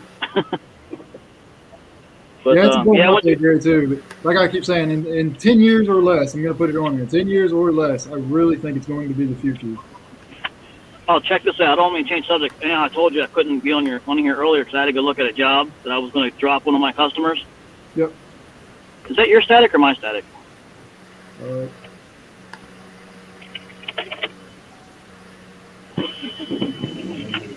Oh, that's weird. Got static like crazy. I'll try to mute you. Can you hear it? Not you. All right. I don't know what that was. Maybe it's Dave. I think it might be him. Maybe it's me. Too. It's David. Okay, yeah, 'cause he was mumbling. Could barely hear him. Okay. That ain't static. That's my PC fan. Oh, okay. Oh, if you see, okay, that's what it was. Oh, there she is again. I'm sorry. Stop it. Well, So come on, anyway, let's see it. I'm going to pull you up. Come on. no. I'm gonna get noticed. I don't want. This is a small town. Everybody knows everybody around here. And I'm pretty sure somebody's watching this. Get my ass beat. Let me tell you, around here I get my ass beat. We got you back. Yeah. Oh, a second. Let me call my guy. How long did you get here? Halfway Can you wait across the just country, but hold on, he's coming. Can you wait a day or so before you kick my ass? I got backup coming. But I went to go look at this job. I was going to drop one of my customers, right? And then I thought it was a grass cutting. It still might turn out to be a grass cutting. But I get out there, and it's just like this fucked up yard. And I'm like, so what do you want done here? Oh, I just wanted to get somebody to fix my yard up. First thing I did was I remembered to say, I said, I don't have time for this shit. I mean, I could make money on it, but I said, I had to tell, honestly, I thought this was a grass cutting job. I said, you're going to need a landscaper out here. I said, you're going to need to bring in a lot of dirt. Your ground is all sand. I turned it down. I just don't have time for it. Because if I get stuck on that, grass cutting season kicks in or my mulch customers come in, that's guaranteed money, you know what I mean? And I wasn't comfortable with it, so I hate turning money down, but I wasn't about to bring in dump truck loads of dirt and spread that all around us and now. But I did tell her, I said, if you want your grass cut, I'll do it. I just threw her a number out there, like $65. She's like, oh, that's all? I was like, get the fuck. She went higher. I hate that when they say that's all. You throw them out a high number already, you know. God. Then, You know what I would like to see as far as like the source of power for equipment? I would like to see more propane stuff. Because there was a propane trimmer. There is some already. Huh? There is some propane powered mowers already. Yeah, but I mean small equipment. Oh, Like there's a propane trimmer. It was on the market, and it ran off them little campfire canisters. oh yeah. I never heard of that. That's pretty freaking cool. I haven't. Now, huh? I've not heard about that. I've never heard of Yeah, that. I've seen them a long time ago, but they, from what I heard on that particular one, they're very, very hard to start. But I mean, you know, other companies may be able to make it work. Yeah, You can't use a lighter to start it? yeah. That's what I was just thinking. It's got the little like a gas grill. Yeah. Hold on a second. Let me fire this up. Click, click, click. Boom. Click, click, click, boom. Yeah, exactly. Reminds me of them old hot bulb diesel tractors. You ever seen them? What's that? Look up sometime Land's Bulldog tractor. What they did is they had a wick, like a hot bulb, like they put a wick in the front of the tractor. Hang on. What's it called? I'm looking it up right now. Land's Bulldog, Lanz Bulldog tractor. They were starting with a shotgun shell. Wow. I would Yeah, you show you the video. There's a video. I would show it, but it'll definitely crash my internet trying to run a video on top of a live stream. Yeah, they're a two-stroke tractor. They put a wick in the front of it. That's what supplies the heat to get it started. You put it over on like the compression stroke or whatever. You put a shotgun primer in the side of it and detonate it with a hammer, and it kicks it over and makes it start running. And where it's two-stroke, you can idle it down so far, it'll start running backwards. So you can literally change directions just by idling the tractor down. You idle it down all the way, and when it starts going backwards, you start idling it up again, and you'll be going backwards. Looks like this. Wow. Yeah. I just learned something today. Thanks, Dave. That's David. Sorry, David. That's awesome. Those things are cool. Watch videos of them. They're awesome. I've never heard of something like that before in my life. It's just like I learned something completely new. Yeah, they're Wow. from like the Oh, here we go. 40s. Yeah, that's the hot bulb. He's getting the hot bulb fired up on it. Oh, that's interesting. I want to play Whatever the video, but it'll crash. Whatever happened to steam engines? Isn't that clean? I mean, I guess the steam coming out is clean, but I don't know about the soot. I'm pretty sure it's dirty. Or you joking? I Steam. can see your face. Steam don't come out. The smoke from the wood burning comes out. Yeah, that's what I'm Oh, doing. okay. It creates a lot of soot and stuff afterwards. Uh-huh. We have a big steam engine show out here every year. They didn't do it last year. I'm hoping they do it again this year. It's called Steam-O-Rama. I'd love to go watch them steam tractors. Like a steam tractor show. Yeah, that's what they have out here. It's pretty awesome. I haven't got to go to it yet. I've been out here for 4 years. You know, of course, they didn't do it last year, but I haven't got to do it. So I'm hoping they do it again this year. Have you seen the old kerosene tractors? I have not. They're made about the same era. They run on kerosene. That's cool. That is pretty interesting. Well, I'm gonna jump off here really quick. I gotta go to the UPS store really quick and drop this off, and I'll be back on in a minute maybe. Okay, well, we should still be on. That's pretty cool. I gotta look back and check out that. Man, I picked up my phone. That chick just drove by. I hope she didn't think I was checking her out. God damn it. It's all good. That was the girl that I was telling you about. I just picked my phone up like this, and I'm holding it like this. It looks like I'm filming her, and I'm like, God damn. Yeah. Oh yeah, Long. Anyway. There's absolutely no disrespect. I agree with you. We're on the same page. That reminds me about I seen a picture on Facebook. It's like an old moonshiner. You know, like he had his. It looked like a steel, but it wasn't really a steel. But he's all redneck looking. You know what I mean. Yep. And it was like me making my bootleg diesel when it's outlawed or something. They're like, yeah, and, Oh, that's yeah. that's going to be. People are going to start refining and trying to make their own fuel. Yep. That would be one of the biggest, a big reason why I would go diesel if I were to, is because you can buy those kits and you can make your own fuel for those things. Oh yeah. Biodiesel, all kinds of stuff. I have to use cooking oil. I've seen used motor oil be refined down. It's called black diesel. Well, there's a guy that on TikTok, he put 0W50 or something, or some sort of engine oil in his tank and equal parts diesel clean Yep. to get his ass to a gas station. Yep. I've seen it. You know, I joked around with my wife because my wife's car is actually a diesel. It's the Volkswagen. It's the one that got caught doing all the emissions and shit like that. Yeah. So I joked around with her because I was looking at it. I was like, we're going to put some used cooking oil in here. And I started looking it up, and a lot of people actually have. That car can actually do it. The injectors are what you have to worry about. But people I talk to says that the injectors that are on that car can handle biodiesel as well. Yeah. I joked around with her. I was like, well, when shit hits the fan and the apocalypse happens, I was like, we're putting used cooking oil in your car, and we're still getting around from place to place. Pull that motor out, put in your truck so you'll have 4-wheel drive. Yeah, that's right. I don't know if it has. Well, it's got a good bit of torque. It actually. See, the funny thing was her car. It actually has a good bit of torque. It's got more torque than It had the same amount of torque as my Mustang did, but it had less horsepower. But it weighed. Her car weighs less than my Mustang did, which was what I thought was funny. I always wanted to get us to race on the track just because I wanted to see. You know, you don't think about it. You see this freaking Volkswagen Jetta, you're like, oh, it's a diesel, it ain't gonna do nothing. And then it freaking leaves you from the light. You're like, okay, it's got some power there.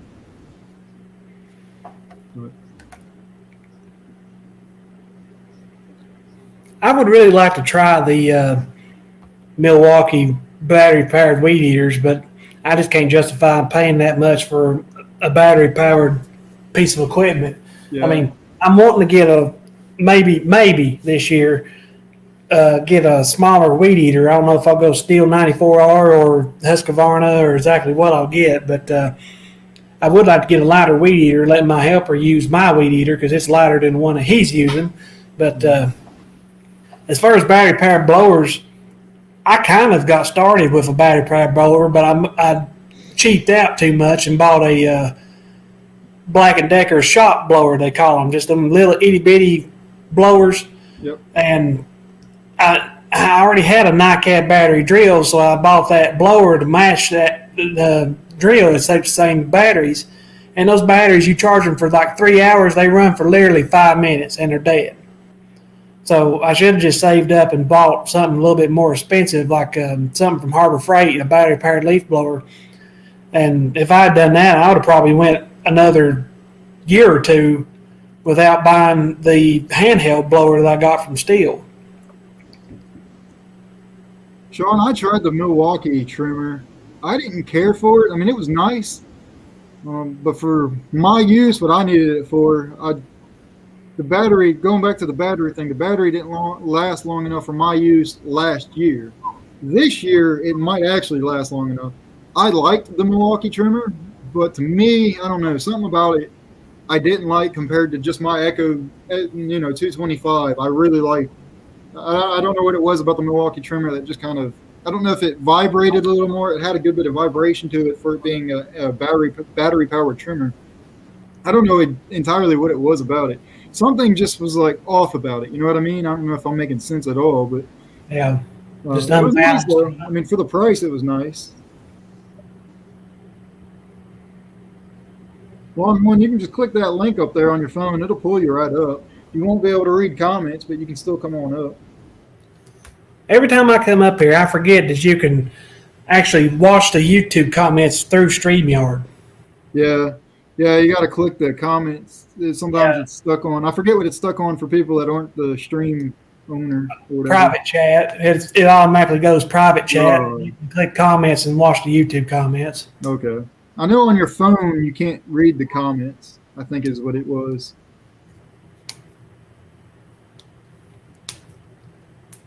I reckon I got everything squared away here, finally. Yeah. So do you work at like a human wastewater plant, or do you work at a wastewater plant for like another company? The sewer plant, wastewater plant. Yeah, okay. Yeah. Human shit. Yeah. No, it ain't a sewer plant. It's a chocolate milk factory. You want a drink? That's right. Go over and take a drink. Yeah, you want some? Yeah, I do. Yeah.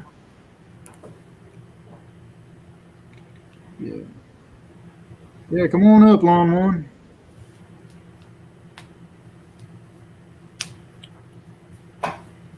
Mamo, if you're still in the house, I know you were earlier. If you still are in the house, I will be sending out your SureCan.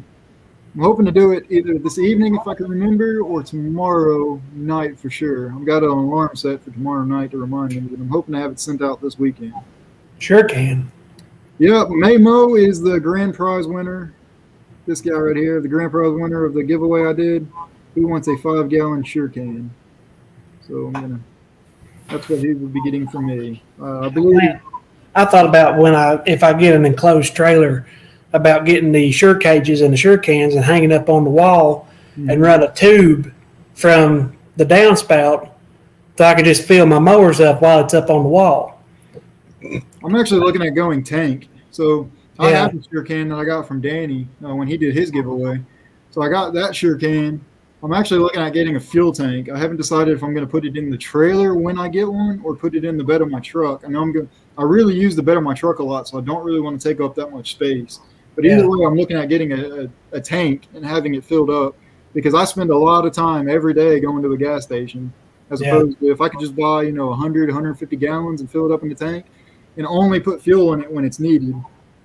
But the thing about that hanging up on the wall like that, I was thinking to myself, yeah, I'm a genius. You know, I ain't seen nobody on YouTube do this at all. And I'd be damned if it wasn't long after that.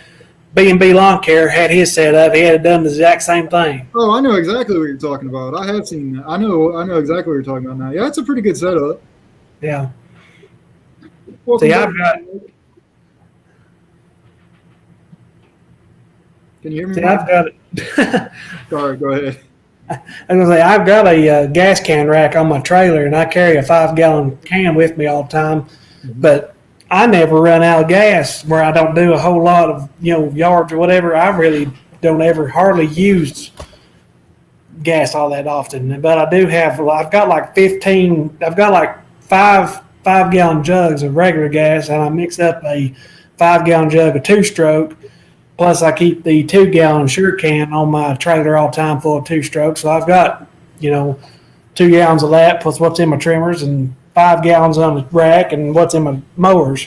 Yeah, I got pretty good last year. I learned that I could go a full 8 to 10 hour day with my zero turn running full all day, and it'll go a full tank. Now it'll be almost bone dry by the end of that day, but I won't have to put fuel in it until the very next job or the next morning or whatever. I got pretty good at budgeting that or planning that out so I wouldn't have to bring my fuel tank with me or my jug with me.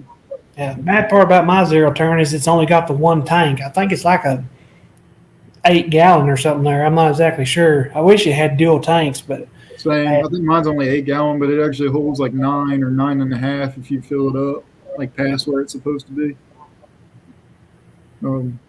what's going on, Mike? Mike, what is your thoughts on electric mowers in the future or now? It's the wave of the future. I couldn't get up here fast enough when Carlo was talking. One, dude, that guy's mad intelligent, man, when you listen to him speak, and he's got a lot of good advice. But dude, these kids that are screaming about green energy have no idea. All that battery technology is, one, unproven. Two, you have a car crash on the interstate. Fire company comes out, takes care of the accident. You put some oil sweep on the ground, you sweep it up. Dude, what's going to happen when all these battery cars start smashing into each other all over the place, and you have all this sulfuric acid and battery acid and lithium cells exploding and getting flung all over the ground and the thing. And when these cars end up being 3, 4, 5, 6, 7, 8, 9, 10 years old, where are we going to store them? Yep. Get old traditional gas guzzlers, grind them down, melt them down, resell the heads, resell the pistons, grind it down, melt it down, make more metal out of it. But I think we're going to find out in the long-term studies that it's 10 times worse for the environment. Just all the radiation waves being emitted from these electric motors all over the place also. Yep. But I think they're the wave of the future. I see a lot of guys using that Milwaukee stuff.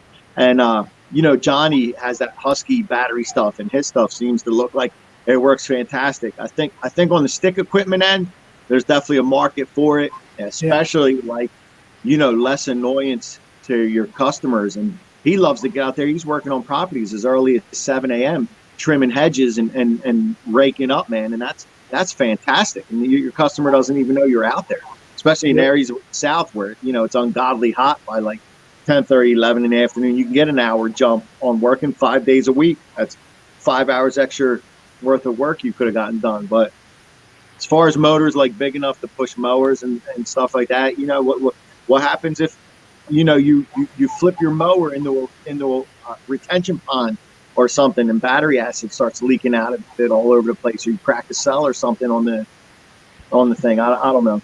Maybe I'm overthinking it. I don't know. No, you're right on. I agree. I think so. I do think juice to create a fish kill. That'd be some shit. yeah. I do think electric mowers and electric equipment is going to be the future. Now, I do not agree that it's greener or cleaner, I should say, than gas powered and stuff like that. I'm trying to find a meme. I'm looking at it right now. There was a picture. There was an electric car driving down the road with like all these people around it saying, "Oh, this car is green." But then if you look, there's an extension cord that goes from the back of the car all the way through these trees into an oil plant that's putting out all this oil to get charged. To an oil refinery. I really want people to start investigating what it takes to mine lithium, because Carlo was right, man. they're screaming, they're up in arms about pumping oil out of the ground or fracking for natural gas. I want people to investigate what it takes to mine for uranium and lithium. Here's a lithium mine. It's insane what it takes to get lithium out of the ground.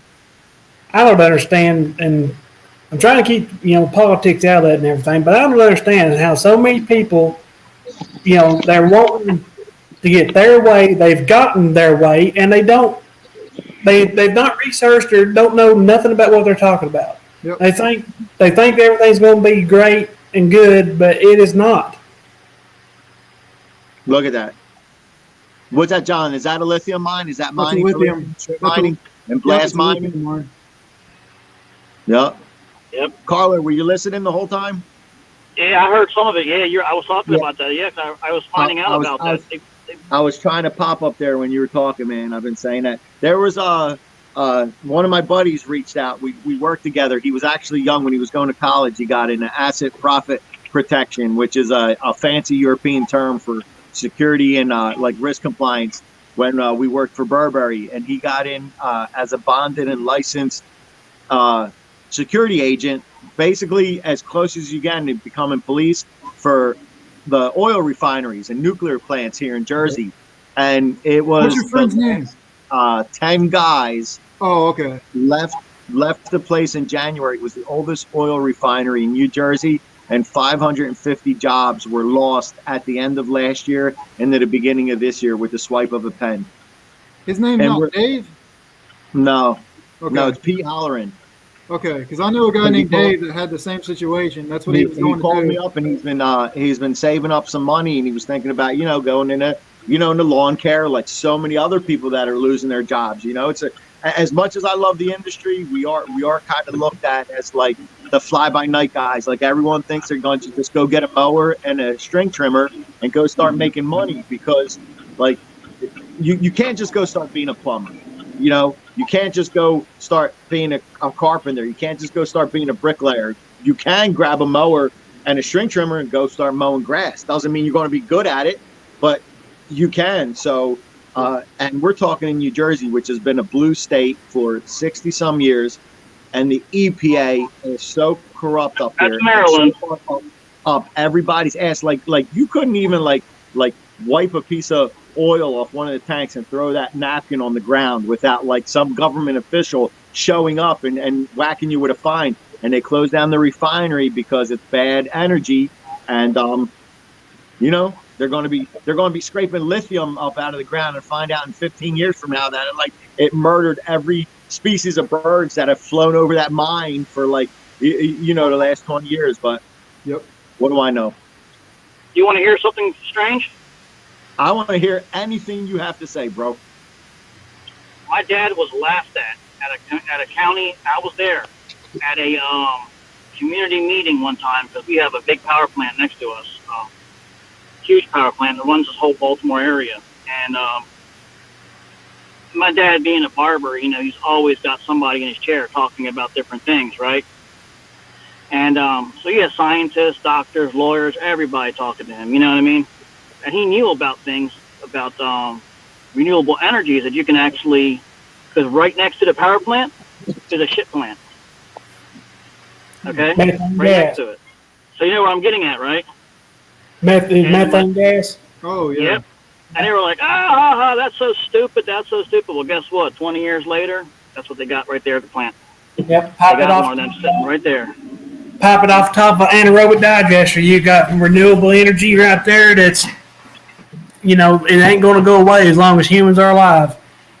Yep. They have a big container tank over here. They've been experimenting with it, but they have a methane producer that produces electricity. So they got that. They're just temporary. They're messing with it, but it still produces electricity. But that's the way of the future, man. We can run the entire world off our shit. I've always said, why don't we burn our trash and make steam out of it instead of burying it in the ground? Recycle what you can and burn the rest of the trash, make steam, and put an air scrubber over top the exhaust to clear out all the smog and stuff. But there's laws that say you cannot because of the government. Dude, I'm driving right past it. Speak of the devil, I'll show it to you. I'm driving right past it. Let me turn the camera around if I can. I'll do that. Oh, shit. You know, I think Europe and Australia, I think they do that. I think they burn their trash and make steam. Let me see. Hang on, I'm gonna make you solo. They so do you in don't see Greece. it. Are you saying there's nowhere in the States that does that burns trash to make energy?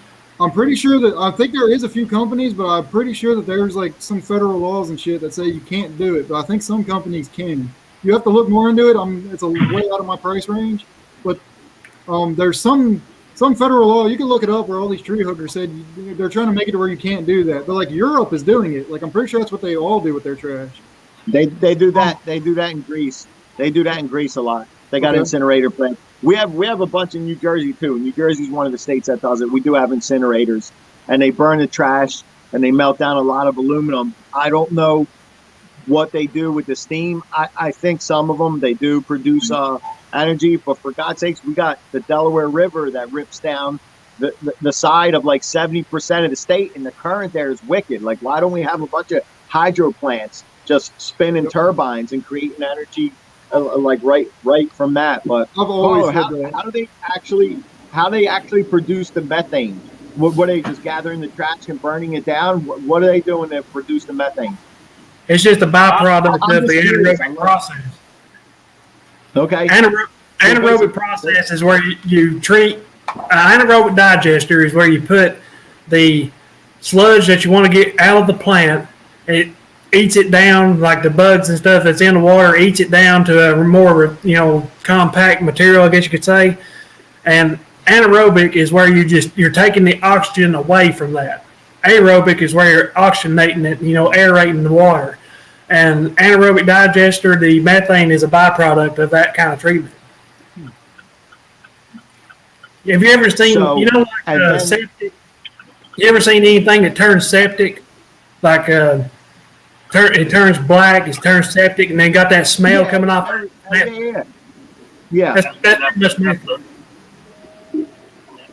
What's the name? Mythbusters actually ran Breaking a up pretty lawnmower bad, off of Dave. methane gas. They did You what? ever seen that? You ever seen that? It would look up Mythbusters. Probably you see Mythbusters actually did it. They went to a cow pasture. I remember that episode. There was a cow. We're losing you, Carlo. And platters, and they ran a lawnmower off of the methane. Oh yeah, I know exactly what you're talking about. I seen that. Yep. I saw that episode. So we actually produce the methane gas and then burn it, right? Burning it is what produces the energy, right? I'm just trying to learn. Yeah, it's not like the gas just builds up in a turbine and pushes the turbine. It's actually burning the methane that produces the energy. Yeah, you got to burn it. It's just a gas. You got to burn it. And it's probably cleaner burning than a lot of the other.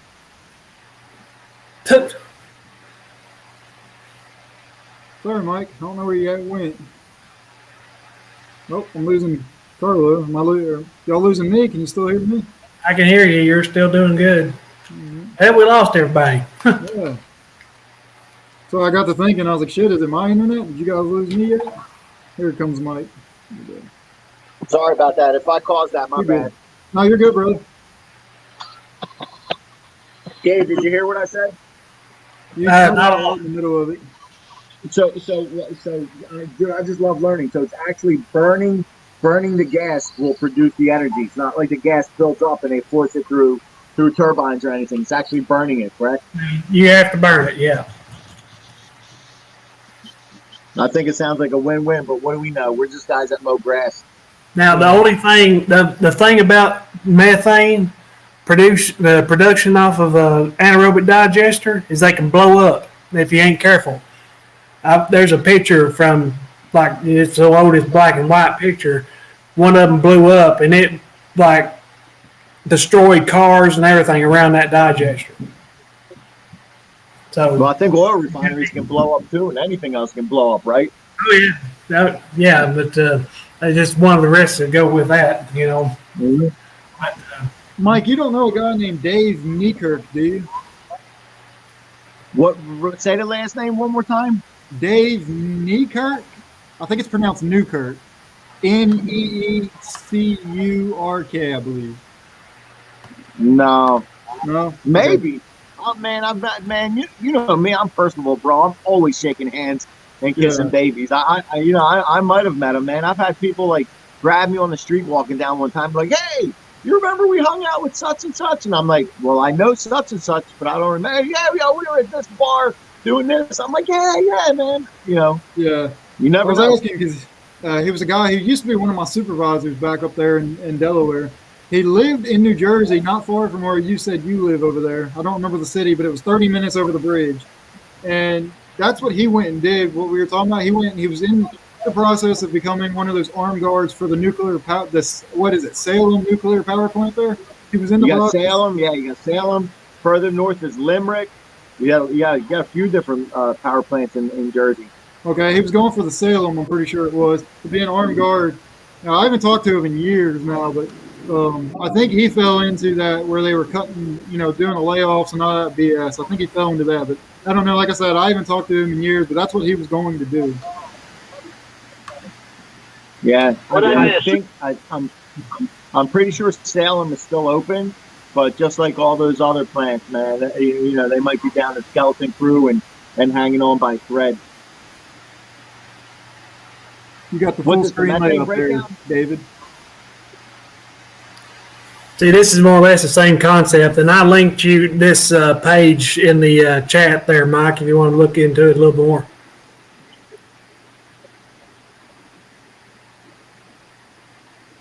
I'll have to look at that shit when I watch it over again. I'm driving. Not that shit, I mean that stuff. Sorry. It's just the way I talk. Okay, go. Yeah, I can barely. I'm driving. If I come in and out because it's because the power company was cutting me off. They heard me talking. Yeah, your FBI agents watching you, saying you're giving out too much The information. NSA was chopping up his signal, Yeah, I'm in. and he's driving by with a phone, yeah. pointing it at the plant. They know where he's at. Oh, I used to right across from the plant was my storage unit. I used to live there basically, and I shit you not, I had it on film. I got to find it somewhere. I completely emptied my gas. I ran the gas tank out, right? Dumped it out and then started it up. Just let it run for a little while and it went boom, boom, boom, boom. I said, okay. Broke So up. I'm going to tie it up. That son of a bitch ran for a long time. I don't know what the hell happened. Some kind of electromagnetic interference. Take it easy, Sean. Can't wait to see no your gas in that new tank. one set up. Sorry to cut you Yeah, off. I'm driving back from that place. I'm going to swing by some customers' houses and some customers that I lost. And I'm just nosy to see what's going on over there. I like to do that too. Customers that I've either dropped or lost, I like to ride by just to see what's going on. This was one of my best customers. I took care of him. He was a military guy. I took care of him when he was overseas in Afghanistan. And then he came by and then he sold his house. And a contingency when he sold his house, he actually told the people that they have to continue with me. But I don't think it was a legitimate thing. I think it was just a handshake. I never heard from them. Yeah. I was the only one cutting that grass from the day one they put that sod down. No one touched that yard but me because I cut it with a Time Master for half a season, and then I went over with the Zero after the ground was enough for me to get on there because you can't with the sod you'll tear it all up. And I'm where I'm at. A lot of power lines. I'm leaving the power facilities. I'm coming out, but there's still a lot of power lines here, so I'll get interference in and out. Okay. It's all kinds of cancer over here. It's all good. Melvin answering that. Yeah, I appreciate your words. And yeah, it is good. We ride on mowers all day. We build up a lot of stuff in our heads, and we just like to talk. That's why I like these streams. I might have one subject in mind to start the stream off with, but eventually it'll go to, whatever you guys want to talk about, whatever you guys want to vent about, you want to rant, hell, these live streams, we can talk about each other's personal life. You want to talk about, Betty Sue down the street pissed you off. I don't care. It's just to relax and hang out and get stuff off your mind. And one of the things I love doing is learning. So I like helping other people. So we get guys on here that have way more experience than me. We can all put our minds together and teach other people and learn ourselves. That's what I'm all about. Dude, that's an ugly ass Camaro, lime green Camaro. Ugh. I know what you're talking about. I don't like the new ones. I like the old ones. I like the new ones. I'm See, I going to like disagree the- with you on that. Okay, by new ones, I don't mean like the newest ones that just came out now. I like the ones like 2014, that body style. Before they fucked up the front face, they messed the front face up. I like the original when it came out. Oh, here we go. Guys doing aeration here. Nice. There's my property. A few years ago, they was going to make a Barracuda. It's basically the Yeah, The Challenger. yeah. I remember that. Yeah. Challenger. It wasn't Challenger. It was the Camaro body style. Yeah, I've heard that they're still going to do that, but I don't know. I used to be into all that stuff. I used to be able to tell you. See, I worked at a place when I lived back up in North, where Mike was in Delaware. I worked at a place that offloaded the cars from the manufacturers from the trains, and we would load them on boats. So we saw the cars before anybody else got to see them in the public. It was one of the coolest jobs I've ever had. It just sucked. The people that worked for it, the people I worked for and owned it, they sucked. But it was one of the coolest jobs I had because we were the ones that, you know how you see the cars driving down the roads and they put that camouflage stuff over it when they're still testing it.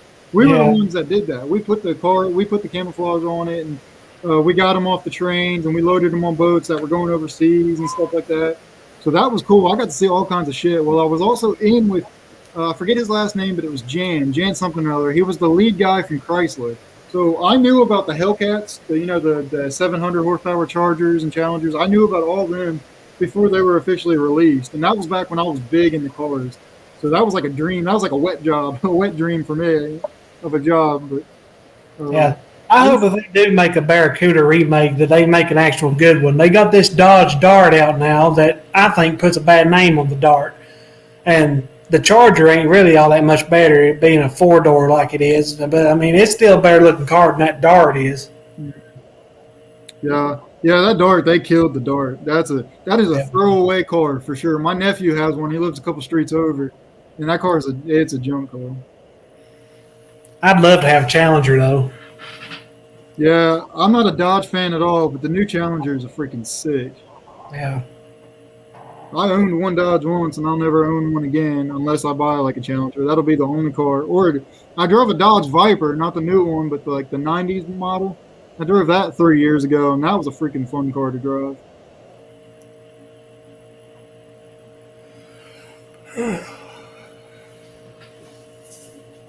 Jones did us nowhere near as cool, but I would see all the new stuff.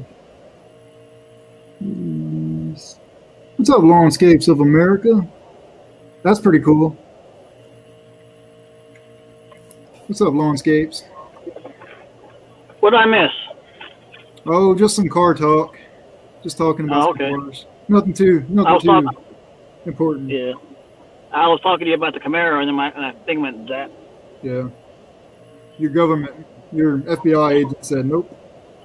Let me tell you, I'm here in Maryland. I used to drive by the NSA building all the time. I'll tell you what, I think I have what's it's a rare condition. I need to look into it. I think I have a sensitivity to electromagnetic fields because I get too much power, too much antenna shit. Really? And I used to. Oh yeah, I actually got the chip they embedded in the back of your head.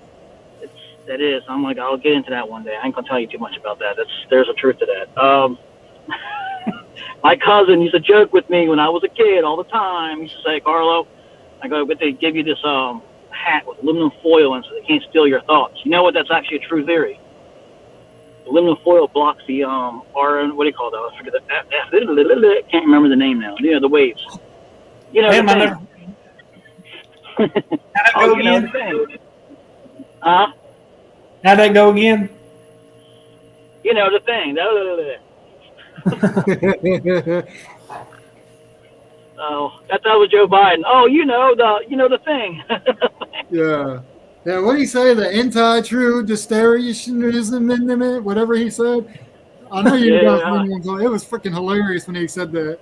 He was up on the mic. I can't even pronounce what he said. I freaking died laughing about it. What am I doing here? What am I doing here? Yeah. I think we've got more bloopers off of him than we ever did off of Bush. You know, he's out there. Oh my God, Bush! He's out there strategizing. I'm not gonna talk politics on here, but man, Bush, he had no idea what was going on at all. Like at any given time. Dude, man, I still swear he was a clone. Yeah. I thought he was a clone from his father, and they just started pushing the buttons. You know what I mean? Oh, jeez. I got respect for the guy, but I mean, there was something going on. You know what I mean? Anyway, fun time at band camp. Let's go. Yeah. I'm driving past another job. I got nothing to do today. Actually, I got things to do, but now that I got this on my mind, I'm nosy as hell now. Yeah. Gas is fucking I don't really have a $2.70 whole something a lot gallon going on now. today. Today's kind of a relaxed day, but I know tomorrow I'm gonna be. If I don't do anything today, I'm gonna be hitting it hard tomorrow. Oh, yesterday I have a video coming out later on today. If anybody wants to watch it. I watch. You all remember your Billy videos. Goat? Yep. Billy Goat. Yeah. I mean, he calls me up in the morning. He texted me. He goes, Carlo, you want to use your chainsaw? I need some help. I was like, shit, yeah. You can ask me twice. You know what I mean? So, and I was excited. I mean, I was so excited I had to film it. I don't know why. I was gonna like I was like, I'm just so freaking excited. I love chainsaws, right? And oh my God, we went out there and had some fun with my big ass chainsaw. I almost killed him. Correction. You love Husqvarna chainsaws. Yes, my Husqvarna chainsaw. Yeah. Actually, the correct pronunciation is Husqvarna because Husk means house, Varna means river, house on the river. That's what it means. Lawnscapes. I didn't know you had a street sweeper too. That's pretty interesting. Do you have just one? Do you have several? Do you have a separate company? Is it part of your landscape company? I want to know. I've got questions for you, Lawnscapes. I've got questions. The street sweeping thing is profitable. I understand. I looked at getting into it because there was a small, that's why I want him to come up because I've got questions that need to be answered. So there was a small street sweeper here in my area that came up. There was something that was cheap on Facebook Marketplace, but it was right around the corner from me. I went and looked at it. I don't remember what was wrong with it, but there was something that was stupid easy to fix. I know I probably could have done myself. And I was looking at going to my commercial properties and try to upsell them, once a week going out and doing it or something like that. So I've got questions for that business. I need to be answered. I mean, I'm driving past this like shit property, the one that I did with the acorns, with the magnolia tree. Mm-hmm. I got to find footage when I cleaned that backyard up from like a year or two ago. Boy, it was crazy. Sorry, I didn't mean to talk about that. That was just on my mind. No, you're good. Talk about whatever. I forget my place sometimes. I'm sorry. Virgil, Yes, do you have videos of that street sweeper or anything you do with street sweeping at all? I'm going to hop off here just a second, guys. Okay, brother. Nippity up. Man, I love just seeing all the progress. I haven't been by these areas in a while. You see all the construction that's going on. It's crazy. Yeah. I'm gonna have to How take much a things ride have by. changed. I gotta take a ride by one of my customers I did last year. He lives not even 5 minutes from my house, but he's got a 3.5 acre property. So he was supposed to have put a bunch of shit in. He was supposed to put a fence in all around his property. He was supposed to have built some big ass carport for his 8 acre. He was supposed to build all that kind of shit. So I need to take a ride out there today or tomorrow. I'm probably not doing anything today. I need to take a ride up there by tomorrow and look at his property and find out if he still is going to use me. Because if he is, I need to see exactly what it's going to cost this year. Because last year it was wide open. I can mow and trim and blow and be gone in less than an hour. But this year, I'm imagining it's going to take a lot longer, especially if he's got a freaking fence line. This is a good topic about driving by your customers. Anybody else do that? I do that on my time off sometimes. I do. Yep. If I'm in the area and I ride by, I like to look and just see what's going on or see how the yard looks, a few days after I left, just to see if I need to change anything on how I'm mowing. I do that in the fall too. I'll take a Sunday maybe and get in the car and just drive. But there's something that's really far out, just to go take a look at it to make sure that the leaves don't need to be done yet. They'll know that I'm there. At least I have an idea. Like if I try to make it a 1, 2, 3 punch and try to do something else while I'm out there. You know what I mean? Yeah. But gas is going up and up and up now. I haven't raised my prices on my customers this year because all my customers are on fixed budgets. But I don't know, man. I might have to just do it. But gas is $2.75 around here. If gas starts going up, man, you have to. Right now, Yeah, I'll nip it in the bud. I would say something. I would be like, hey, right now, like that's probably what I'm going to do. I'm like, hey, right now the price is going to be this, but if the gas price starts keeping up, I'm going to have to make it to, this, and just let them know. Let me ask you a question. Do you? I never did this unless I do checks maybe, or if I do piece it with because I deal with a lot of cash. So I can't go up like $1 or $2 or 0.5 cents. You know what I mean? I can't do that shit. I don't do that. Collect- I even it. So if I'm going up, it's going up, $5 or something like that, or an even number. See, I don't even like to get the $5 bill because I like the straight $20. I don't even like the 25. I'd rather charge them 30. But it's like I have a lot of $25 customers that have these little like postage stamp little fronts. You know what I mean? Yep. That I just get in and out of there, and I'm like not even there 15 minutes, and I made $25. So I can turn that down. You know what I mean? Yeah, that's pretty good. Not changing. Yeah, no. I'm gonna mention something. Virgil, do you have any content on that? I'd like to see it. Yeah, I can send you a video on Granny once I put together this mess I screwed up last night. Yeah. If you don't mind, Virgil, I'd like to see it because, like I said, I'm kind of interested in getting into that. It won't be anytime soon, but then again, who knows? Maybe that another street sweeper or whatever will come up for sale here in my area. One thing to know about me is I'm all for whatever I can do to stay self-employed, and if I think I can make money doing it, I'll do it. Anyways, those are late night jobs. A lot of them are overnight jobs. I think you worked overnight with those. Yeah. Most of them, I think. Not all of them. We'll hit the shopping centers at night. Yep. So that's what I was looking at doing. I was looking at trying to hit my commercial properties at nighttime and stuff like that, like right after they close. And that's what I was wanting to do last year had I bought the street sweeper. I mean, I want to say it sold for like $1,000. It was a real small one, but it was one that would be perfect for getting in like apartment complexes or whatever I could get into. And I don't remember what was wrong with it. There was one stupid, simple thing because I remember asking my brother-in-law, I was like, hey, do you know how to fix this? And he was like, hell yeah, if you can buy it. But I think it's sold faster than I could go look at it. How far away do you live? Again, you're in Missouri? Yep. Yeah, right outside Springfield, Missouri, probably 16 hours from you, I would say. It was 18 and a half from where I moved in Delaware on Google Maps, and it took 20 hours worth of driving to move from North Delaware to here. So I was saying I'm contemplating about selling my commercial setup power washer again. I don't know if I'm just not feeling it. You know what I mean? It's like I'm doing too much stuff. My back hurts all the time. You know, it's a massive. Well, I told you how I got it. I got it from my cousin. Yep. He was. If you remember, I was telling you about that. That's the only reason why I got it because he wanted to get rid of it, and I just like tools. And he gave me an offer I couldn't refuse. I'm cutting his grass anyway, so I cut his grass for 5 years. I gave him $1,000 down. You know, we worked out the amount of money it was going to be for us, and but I thought about it. If I could sell it for $10,000 and get my money back out of it, you know what I mean? Oh yeah, for sure.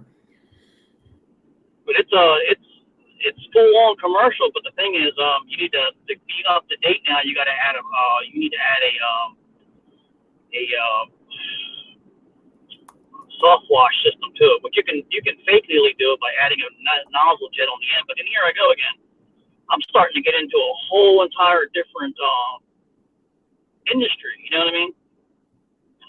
I'm just not really enthusiastic myself into learning everything. It's too much to learn. I've been watching a lot of YouTube guys. I was like, holy shit, this is a whole nether. It's an entire different industry. There's so much stuff out there for them things. I'm like, that's going to pull me away from the lawn care. And I'm like, I don't know if I want to do that. I'm not big enough to take on all that right now. Virgil, that's a really good point. I didn't even think about that. He said you don't need the street sweeper. You can get one of those Billy Goat walk behind trash things. I didn't even freaking think about that. I have one of them. Those things sucked. Really? So I've seen our gas stations out here, like the bigger chains, they use them. They seem to be okay. You know what works better? What? A leaf blower and a trash can. Yeah, probably. I don't know how customers would feel about that, though, me blowing trash. I know. I have one. I got one from somebody used. That thing is probably a $2,000 machine. I got the one for the lot cleaner, and I just wasn't impressed with it. To tell you the truth, I didn't think that there's a lot of design flaws on it. I mean, it's nice, but you can make that thing so much better. I'm going to look into it anyways. I'm going to start looking into it. That could be something. Could be a great way to use. Yeah, I'm all about having no overhead and very little startup costs. So if you can find one used, look at a used one first, because I think you're going to be disappointed in those things. Yeah, I would try used. I'm trying to think. There's another company that has one. I'm trying to think of what it was. It's very similar. Giant Vac. Little Wonder.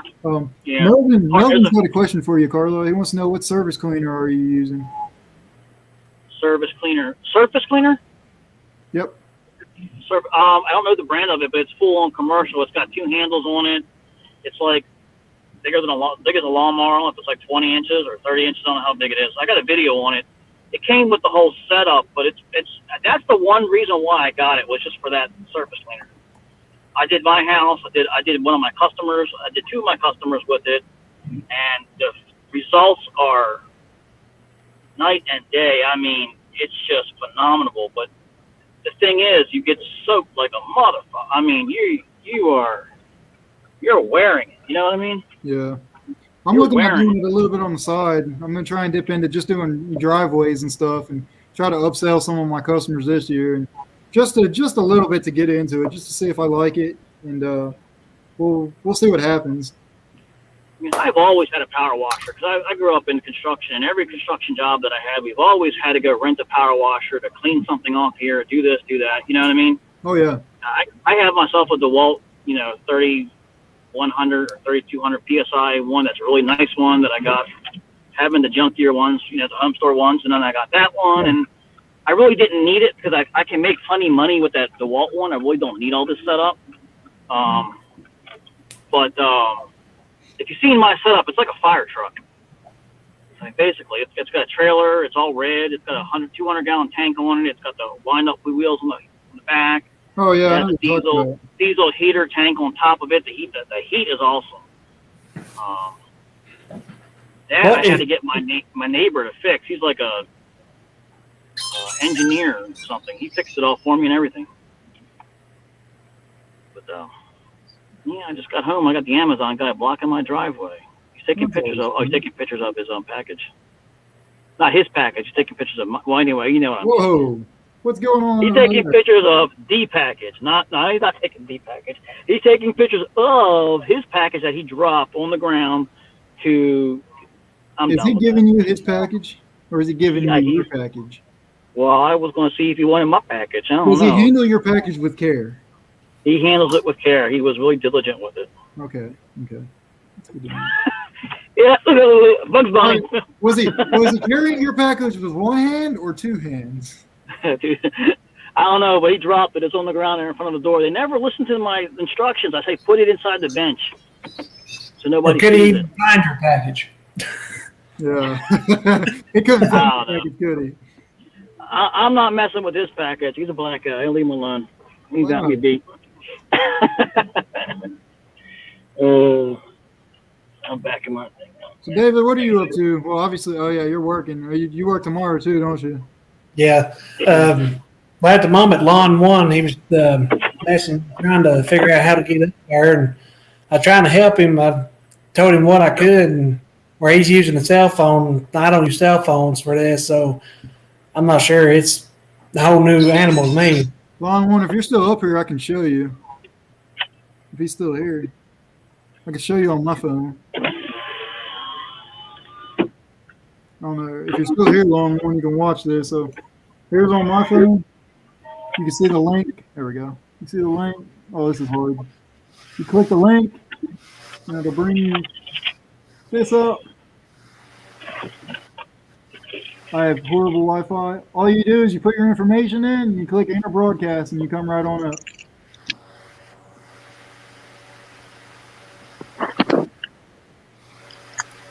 So, Carlo, if you want to sell, I was about to ask him a question, then he will go on.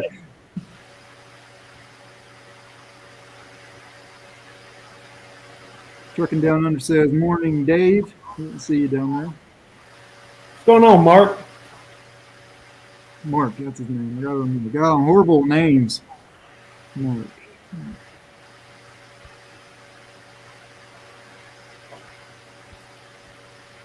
So when's your next day off, David? I'll be off Monday and Tuesday, and I have been off Wednesday, but Wednesday I'll be starting back my normal schedule, so I'll be working 3 days, and then I'm off all of the following week, actually. So how's that going to work with your new schedule coming and you being able to mow? I'll have to flip-flop certain customers by a few days. Like, I'm off 1 week, Thursday, Friday, or Friday, Saturday, and Sunday. Then the next week I'm off Saturday, Sunday, Monday. So I'm going to have to flip flop, a couple days that way. But like I say, with this schedule, if I end up having to work from 3 days mowing, I'm going to be working 6 days straight here, then mowing 3 days, then working 5 days, then mowing 3 days. I'm going to be working for 17 days straight, and it's going to freaking suck. Yeah, it is gonna suck.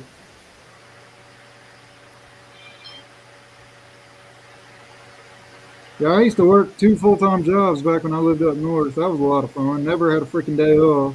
Just work. I'd get off one job, go to the next, and work until night. Yeah, that was a lot of fun.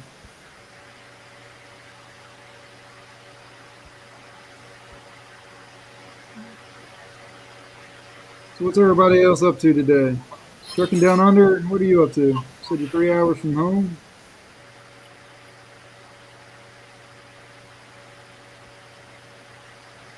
Mark, are you hauling right now, or are you going home?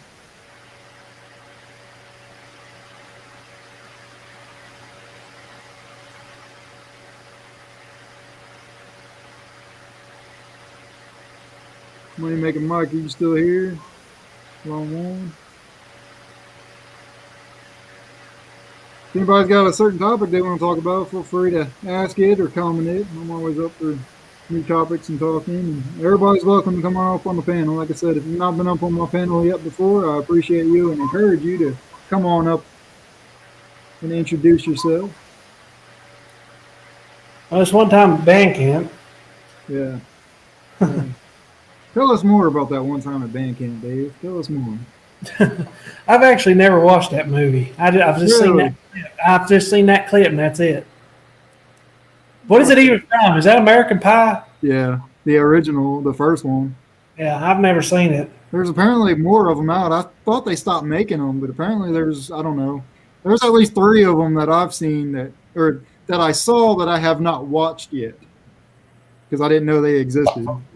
That's like the scary movies. I've never actually watched any of them either. Oh yeah, we tried to. My wife and I tried to sit down and watch the latest one, and it was dumb. I couldn't do it anymore. I used to be all for it. I think I've seen them all. I think I've even seen the latest one they came out with back in the day, but I couldn't watch them anymore. Making that money, that's for sure. Damn, Mike, congrats, you hit 1,200 followers. I'm halfway there on Instagram.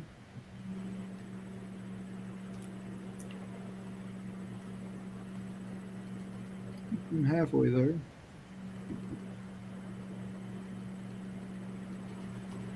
David, did you give out more door? I think we were talking last week. Did you give out more door hangers? Oh, what now? I think we were talking last week. I think it was you, I thought. Did you give out more door hangers last week? No, I've only the only ones I got rid of is what I talked about in that video earlier today. Yeah, okay. That this past Tuesday, I gave out 20. That's it. That's right. I've not had a chance to give out any.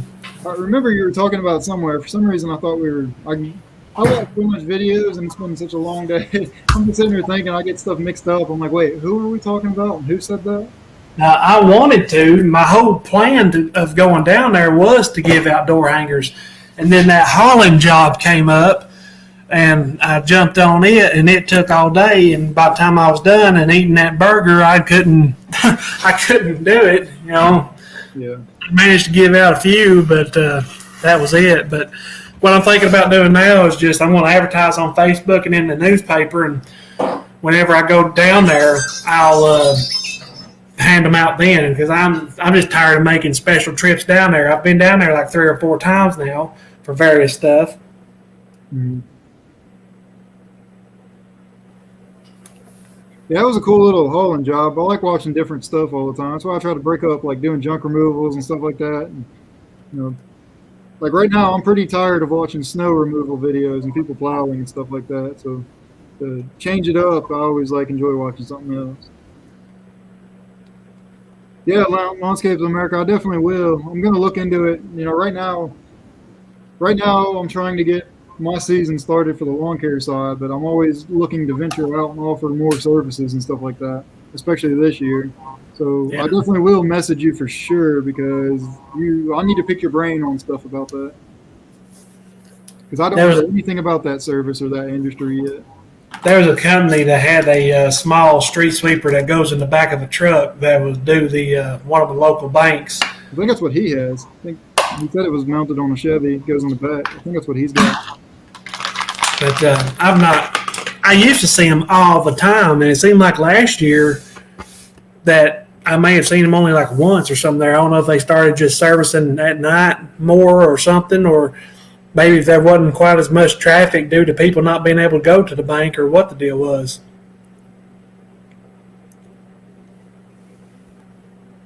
I'm going to save that number there, Mr. Virgil.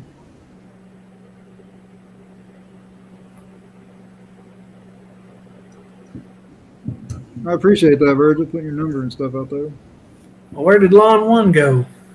I don't know. I guess he's not here anymore. I guess he clicked off. I've been watching the people watching, and Now, I've been expecting to see him coming up here. he's not in the basement.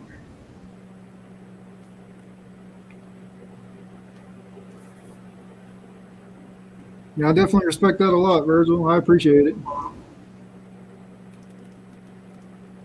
Like I said, you know me, I'm very big in offering services or getting into jobs or tasks and stuff that have little to no overhead at all. You know, if I can start it on a budget, this guy right here, if it's a budget setup available, I'm going to probably do it most likely.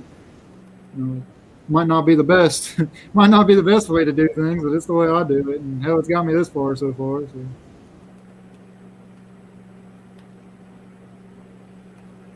Yeah, after this live stream, I've got a few things to do today. It depends on how motivated I get. Whatever I don't get done today, I'll have to get done tomorrow. And then, like I said, this week I'm really going to start ramping up my advertising. So I got the 100 flyers left that need to give out.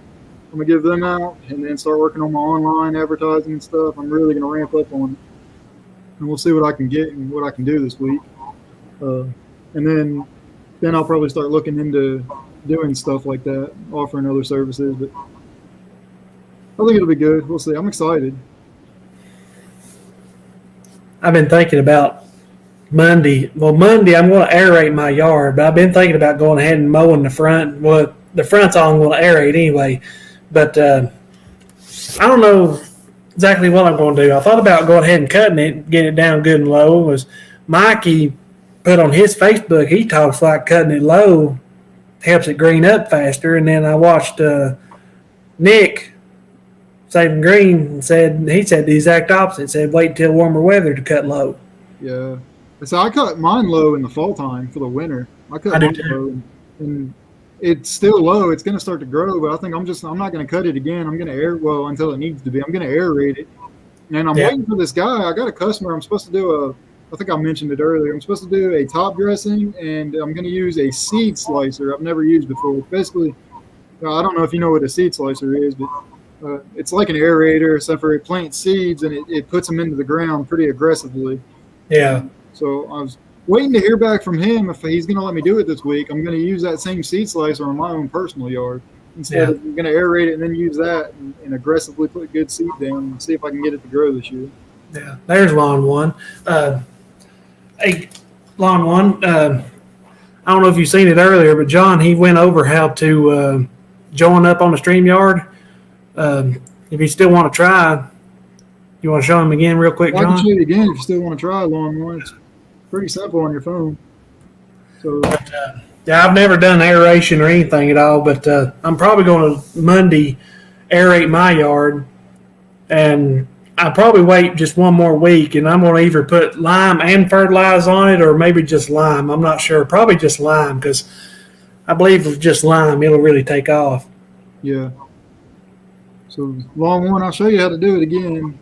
I'm going to go solo. We can go back to talking about this. So, you got your stream. You're watching me. You see that little link right there on your phone? You click that, and it'll pull this up. Give it a sec to load. My internet sucks here. And it comes up.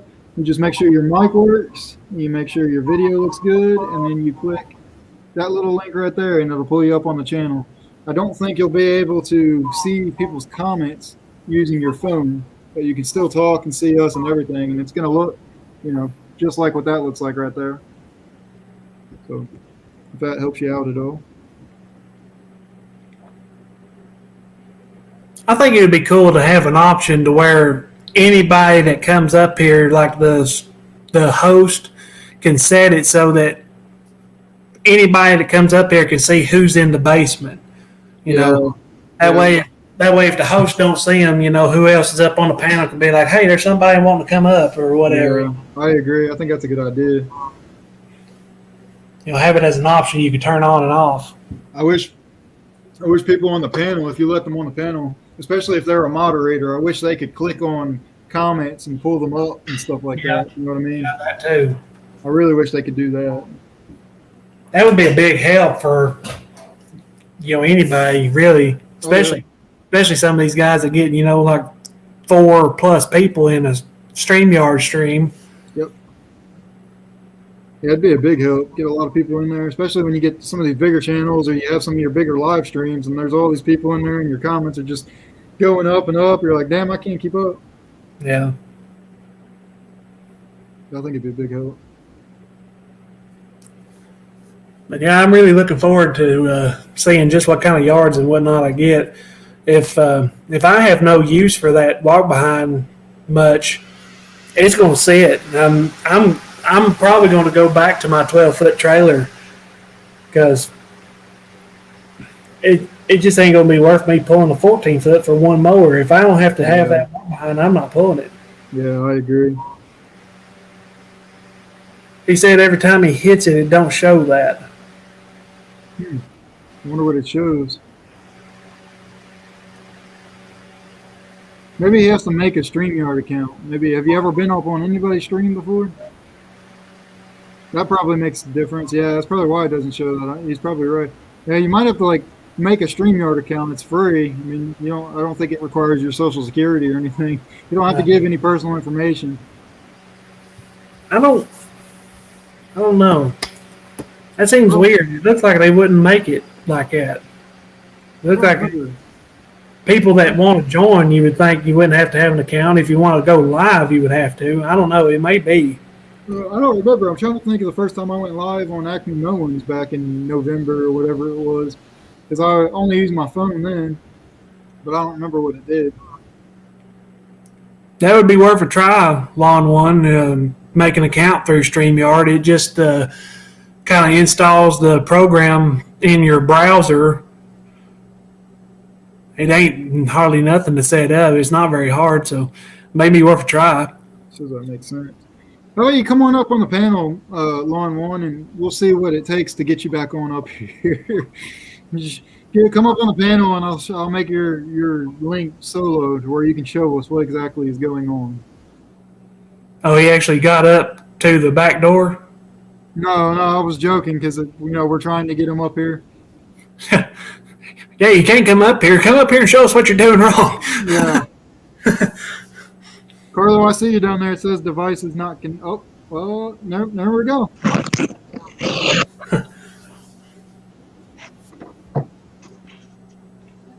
He said he's going to try and install it. All right, that's good. Hopefully you can get it working. Let's have you up here. Well, take it easy, Mike. I don't know how much longer we'll be on up here for. Maybe 45 minutes at the max. We'll probably end it right around 3 hours. Can you hear me? But, yep, I can hear you. Okay, I got a pair of headphones, Mike. It's a little quiet, but I can hear you.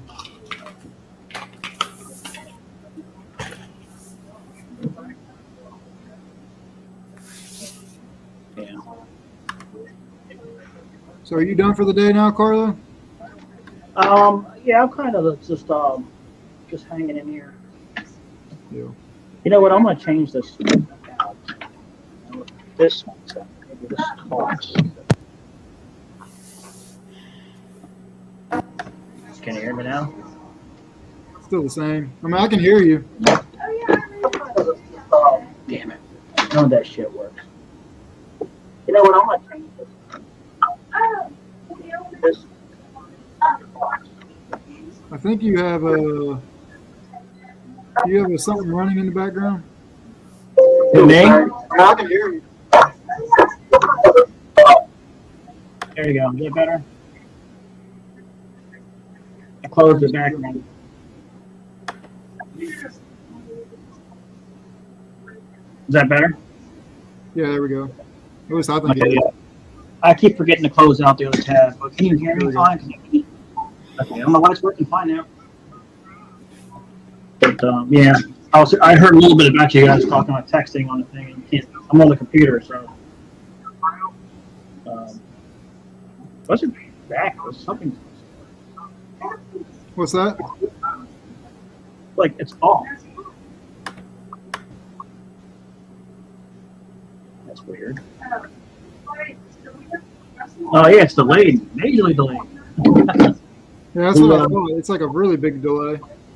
Yeah, like from the phone to the computer is actually ahead of the phone. Yeah, yeah. So usually, when I have a live, I have my phone because the phone comments keep up faster than the stream comments.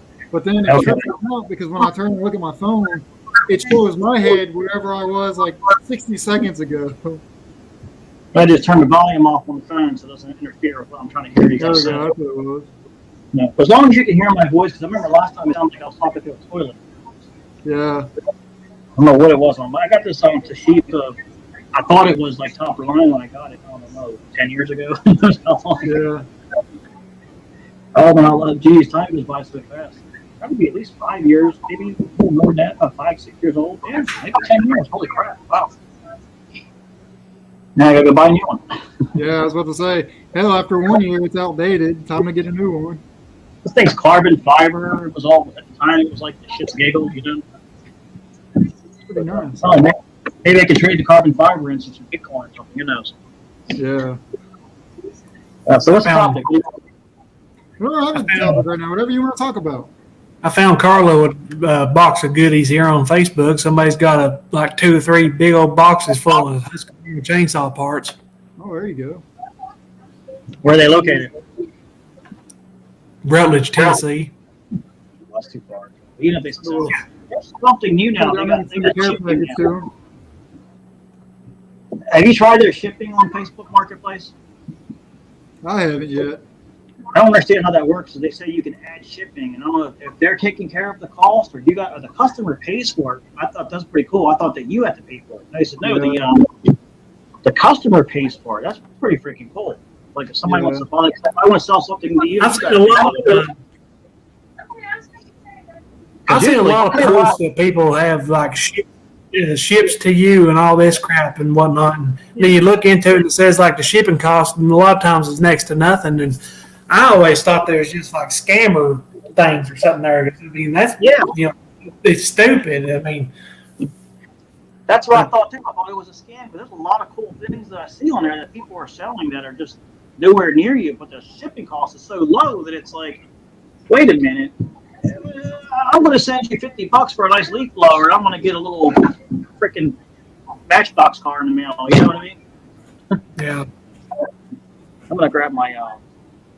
Be right back. I'm going to grab something. Show's all yours.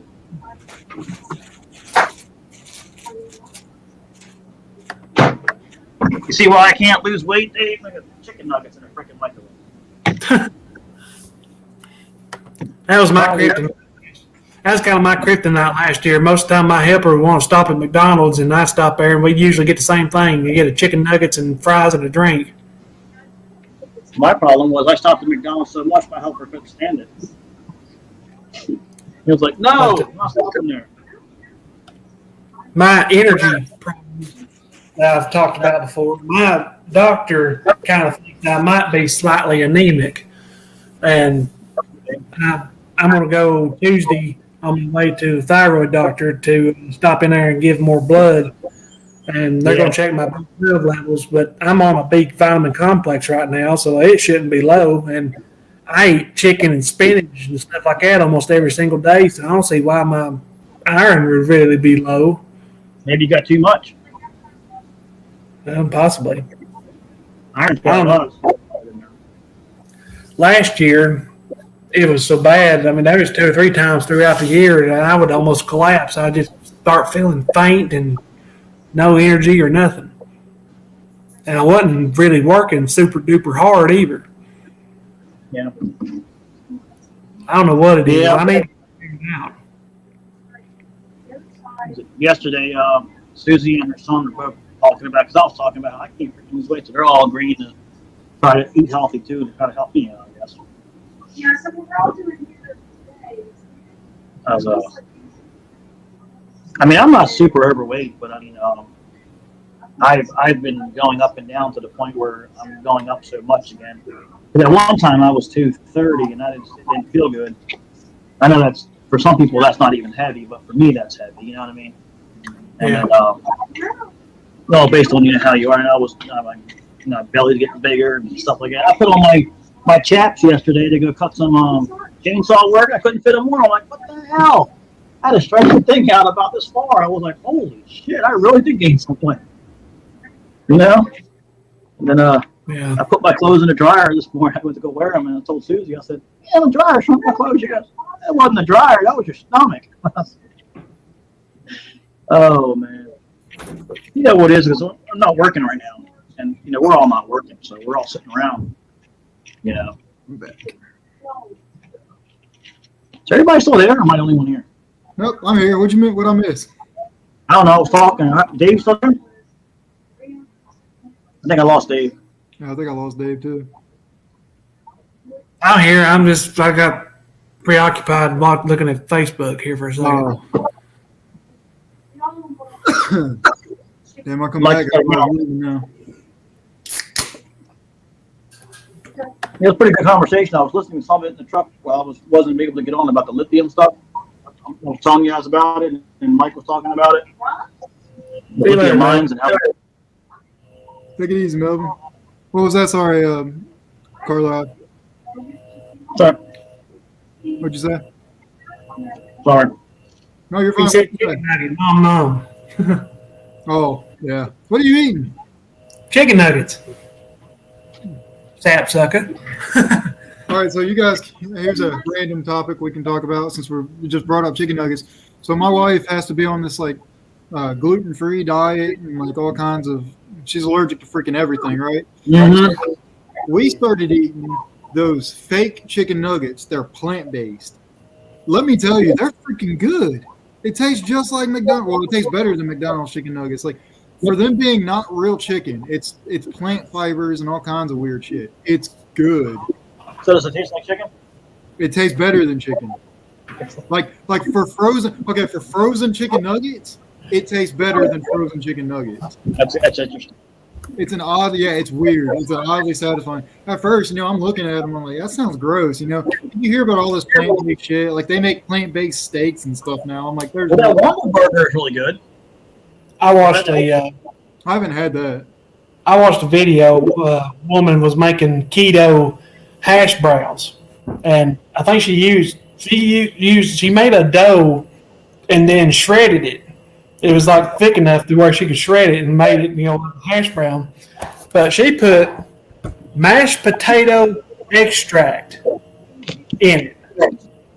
How the hell do you get an extract from a mashed potato? Yeah, That's a new one to me. How do you? I've never heard that. And it's like a liquid in a little dropper like this. She put about 40 drops in the mixture and whatnot. And they look good. I can eat below my name. You can't see me now. Yeah. Howdy ho, neighbor. Yeah. Anyway, let me tell you something. I really want to research this tree that me and Billy were cutting yesterday. I was telling you about that job that we did. I almost killed him on it. Wait till you see the video. You'll see what I'm talking about. Literally almost killed him. What's that? That video is coming out tonight. Yeah, I was going to make it come out tomorrow, but I'm going to take the entire tomorrow off and do things around the house and go to my parents' house. So I might not be online at all. I've been on my phone from the time I get up to the time I go to sleep. I'm on the stuff. And I got to stop. I can't even drive. My eyes are hurting so bad. I'm cutting this tree and I almost killed them. I'm not going to spoil it. Wait till you see it. It's in the middle. I even played it back in slow motion. Then it's like, holy crap. You just got to see it. It's. But anyway, the tree has a good smell. It smells like tea tree oil. So I'm like flabbergasted. I'm like, wait a minute. Is there any money valuable in this tree? You know what I mean? Can I sell it for oil or something? Yeah. I can't wait to put it in a fire pit, see what it smells like. Oh man, it might be the best smelling tree. It might be the best smelling thing you've ever burned. It might be the worst smelling thing. I cut down an apple tree and I burnt that up. That smelled pretty good. I like that. I But thought I about would do- planting an apple tree here, but I'm not because it's not my house. You know, I don't want to plant something, put in the work to get it, and I'll never. You know, we'll move in a year or two from now, and I'll never get the return from it. let me tell you what a good tree to plant is. If you want some good return on it, is a plum tree. A what? A plum tree. Oh, a plum tree. Oh man, they explode. They produce so many plums that you don't know what to do with them. Yeah. Because in my parents' neighborhood, where I was with my parents, they always had. My dad always has something going on, but a lot of people in the neighborhood also have them. And you would see people have their little baskets out there trying to sell them because there were so many. Wow, that's pretty good. I wonder Oh, what would they- even thrive out here in this climate. For some reason, that tree produces more than it needs to. I don't know why. I guess they figure the ratio of the bugs, or the birds eating them and stuff is not going to survive or whatever. It's like a berry tree. Just boom, they're everywhere. I might have to Squirrel look into it. I eventually want to start getting into stuff like that. So, one thing I don't think anybody knows is I've got composting worms. They're red wigglers, and it's like a worm farm. I don't know if you guys even know what that is. I think you talked about it one time. I might have mentioned it a time or two. It rings a bell somewhere. But so I've got it's like a 15-gallon bucket. I started with 25. Well, I'm doing something right because there's like freaking 500 of them in there now. So I'm planning on doing more with that. But something like that, like a palm tree or something that produces more fruit than I can eat would be good because then there's more food for them, and then I can expand that and keep going and keep going. Yeah. There's good money in that if I can get into it. You just gotta watch out for worms. The plum trees, worms love plum trees. Yeah, I bet they do. Hell, if I could grow a plum tree and not almost, have no money tied up into it growing, it just kind of does itself, I would have no problem doing that just for food for the composting worms. Mike, everybody laughs at me. My angle is. Was that? Lon One sent me a screenshot of what he sees. If you're watching this, Lon One, you have to click the blue link that's highlighted in that screenshot. That'll bring you up to StreamYard, whatever it is. But I actually got to go right now. The septic truck come back. So if you're still here in about so many minutes, I'll come back up. Okay, that should be ready. I'll probably be up for about another 30 minutes, I'd say. Right there, if anybody's trying to see it. Right there. All right, I'll see y'all soon. Take it easy. David. I posted a new link, Lawn One. I don't know if you're still here, but there's the link tagged up top. It says reporter block.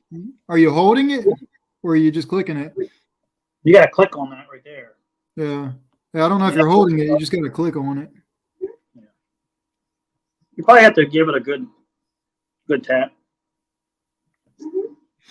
So I'm looking at it on my phone. When I click on it, it brings up what I showed you, but I've also been on StreamYard once or twice. Oh, Melvin left, eh? Yeah, he was leaving earlier. I really like his content. He's a really good guy. Yeah, for just getting on, he's got a good insight, and I mean, he's just starting off too, and I think he's gonna go places. I got all this stuff from Walmart, fucking Wally World. It still reports. Hey, I'm on live stream, so don't say anything. I'm on live stream. I'm on live stream, so don't say anything. It's going to get you canceled in this culture. So, What does that mean? I know what that means. How am I supposed to do that? I just walked in the door. Well, that's why I was warning you. I'll be flying some flippity flappity words out. Yeah. Sorry, I forgot to mute the mic. I thought I could do that. Sorry. You're good. It's all good, brother.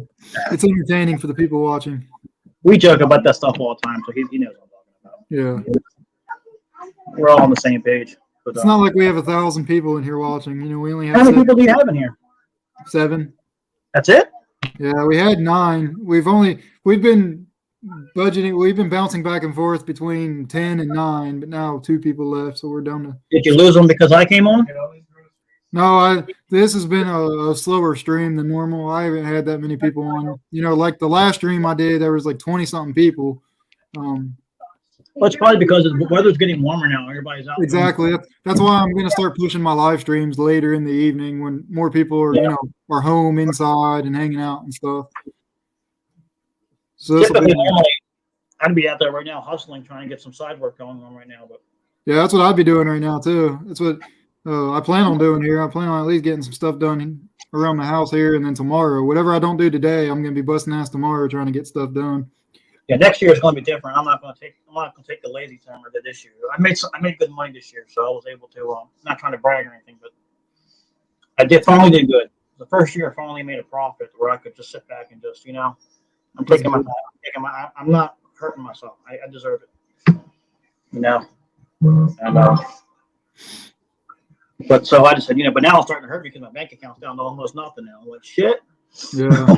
Put some money back in. That's damn near where I'm at. I'm glad I'm starting to pick up work now because I'm like, shit, too much longer, I had my wintertime fund, but now I'm like, shit, now I need some more money coming in.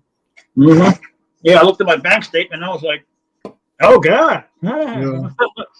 Yeah, like, oh, we cutting it close today. We are. We're cutting it close. I was like, give myself another month and I want to be on my threshold limit where, you got to put money back in, Yeah, like, oh, yeah, we're up today. That's fine. Just put a gallon in instead of the full tank. That's fine. Yeah, so that's exactly what I was talking about. Gas is high now. Look at that. Yeah. Don't you know, eh? Yeah. Well, yeah, gas is going up. That's what's bothering me right now. Yeah, it's bothering a lot of people in this industry. It is going up. I need to get out there and fill all my shit up before it starts raising. I filled up before the Texas storm hit on my truck. So I'm using that gas that I paid $248 for it. Mm-hmm. So I'm almost on 3/4 right now, and I'm looking at the gas, and I'm like, holy shit, it's $270. I mean, it went up. Like, it didn't go from like here to here. It went from like that, Make some smoothies in the morning. Is it supposed to go back down after they get everything running, or is it going to go up again? I have no idea. Probably go up. Yeah, we're going to get into the summertime gas, and it goes up higher anyway. No.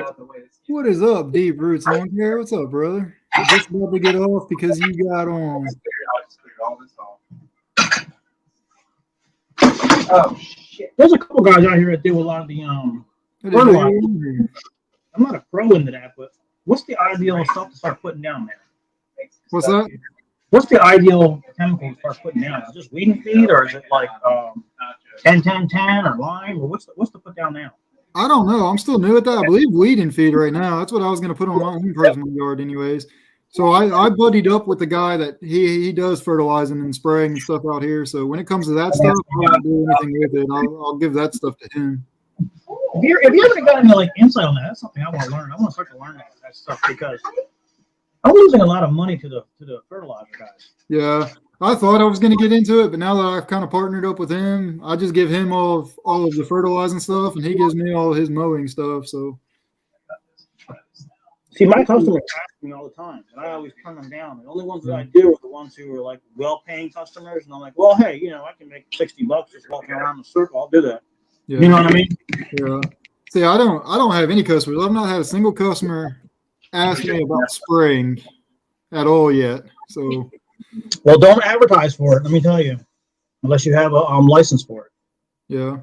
If you do it on for your customers only because it's against the law. I mean, you may not get caught for it, but if somebody wants to turn you in, they could. Yeah. Even if I don't do it, even if I just put it on like a flyer or whatever I'm giving out. I don't know the laws, but I think it's against the law. I mean, I really do. I mean, I think it's because you have to have a applicator's license. It's not hard to get. But you have to take a test and everything. And I've heard it is. I've heard it is kind of hard to get. Is it? That's what I've heard. Yeah. I know every state is different, I'm pretty sure, but I've heard that. That's why I got out of the whole construction industry because I was subcontracting for somebody all the time. And so I didn't have to worry about all the crazy licenses that you had to have, you know what I mean? Yeah. And I looked into it and I was like, no, man, this is too many freaking. You can't go in Maryland. If you paint, you need an MHIC license. I did not know that, but I just learned out here, at least in my state, to do junk removal. You have to have it's a construction license and some other permit. I forget what it is. Yeah, I just learned that the other day, a few weeks ago. But when I learned that, I'm like, oh shit. There was a guy I met he said that he got caught doing it without the license and without the insurance. And he said, I don't know if it was true, but he told me they fined him $35,000 for not having either one of those things. Wow. I was like, damn, that's more money than I make doing junk removal. You know, Dude, it's just a little side thing. So See, around here, that's how a lot of guys end up getting into grass cutting. They just end up doing a junk removal side hustle, and then they realize they're doing junk removal. And then you get customers, and the next thing you know, you're doing grass cutting. You know what I mean? yeah. But that's crazy. I know you need DOT if you have a heavy vehicle. If you have a half ton, if you have like a 3/4 ton truck, you're supposed to have a DOT on your truck if you have a commercial license. You know? Oh yeah. That's why I stayed away from the heavy trucks. I was like, I don't want to worry about the DOT problems. And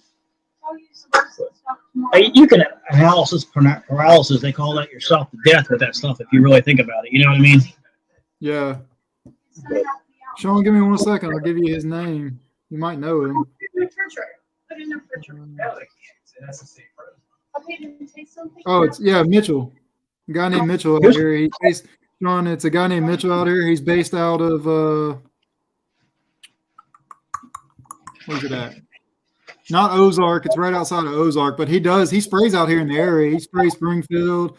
This is his first year in the business. He just moved out here and bought the business. And I kind of partnered up with him. He's getting any fertilization and spraying that I can pick up, I give to him, and then he gives me a commission off of it.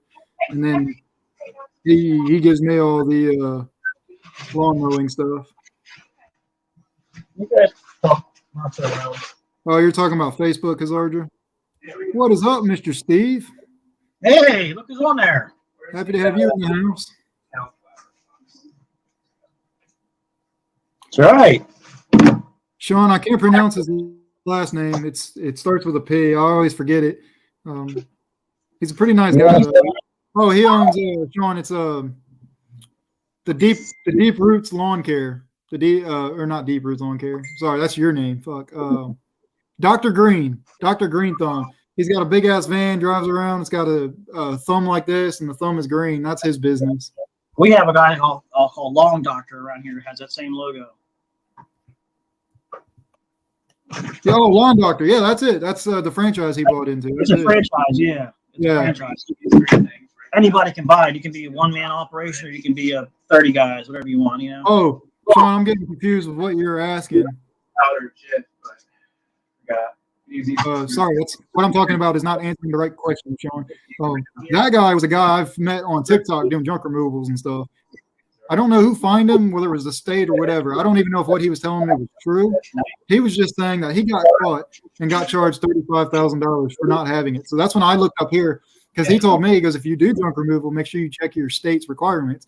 Our state in Missouri, we have to have, it's a construction license and some other kind of permit. I don't remember the exact what it was. And I don't remember how hard it is to get or whatever, anything like that. But once I found that out, as far as anybody knows, I don't offer junk removal until I get that shit. So that sucks, man. That's such an easy way to make money as like a side hustle. Like any crackhead with a vehicle can make money doing that. You know what I mean? I made a lot of money just doing junk removals. I even done that with I was working in the construction. I did that because I had a trailer. And I had a trailer, so I would offer to load out the crap. You know what I mean? Save them money from getting a dumpster in there. Yeah. Sorry, I'm multitasking a little bit here, David. I don't see where that took your. I don't see where that took your message away. I still see what they're talking about clucking. That's still in there. Yeah, I still see it. He sent me the screenshot of it. It does show that what he said, that is what he sees, but I see it. I see all of his comments. I see it. It's on the phone here. Yeah. Is that the WTF? Look, here it is. I'll pull it up. Isn't that fat fingering? Do not turn that washing machine on. What? Don't turn it on. I'm trying to be on here. Yeah, Sean, I don't know if it was I don't know if he was being serious about it or not, but he at least was telling me something right, because after after he told me that, I looked into it, and that's when I realized that you do have to have special permits to do junk removal. Which at least here in our state, every state might be different. Here in Missouri, you do, and I didn't know that. But, yeah, That's crazy. You take that for a grain of salt. You can still do it. You cannot. I know, Sean. Here in our area, Junk Pirates is the big company out here that does it. I would imagine they have it. I didn't realize how big a company they were out here until recently. I looked them up. I think if you're like a commercial dumpster guy, you have to have a license for that, but not for like a trailer. To offer, from what I understand, it's to offer any kind of junk removal or waste removal to a customer. You have to have it, is what I was told, or at least that's what I looked up anyway. What did Steve say? I didn't see it. He said something. Oh, Mr. Steve is getting ready for volunteering at Clean Up Australia Day today. That's pretty good.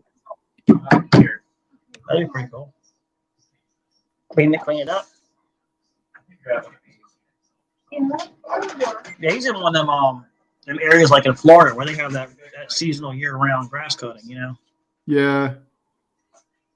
Where he's at, he must be northern Australia, like on the northern continent part. I would guess. I don't know. I don't know where it's sitting. I don't know my geometry. What do you call geology? I can't even say it right. Yeah, I'm not that good at it either. The thing, the thing.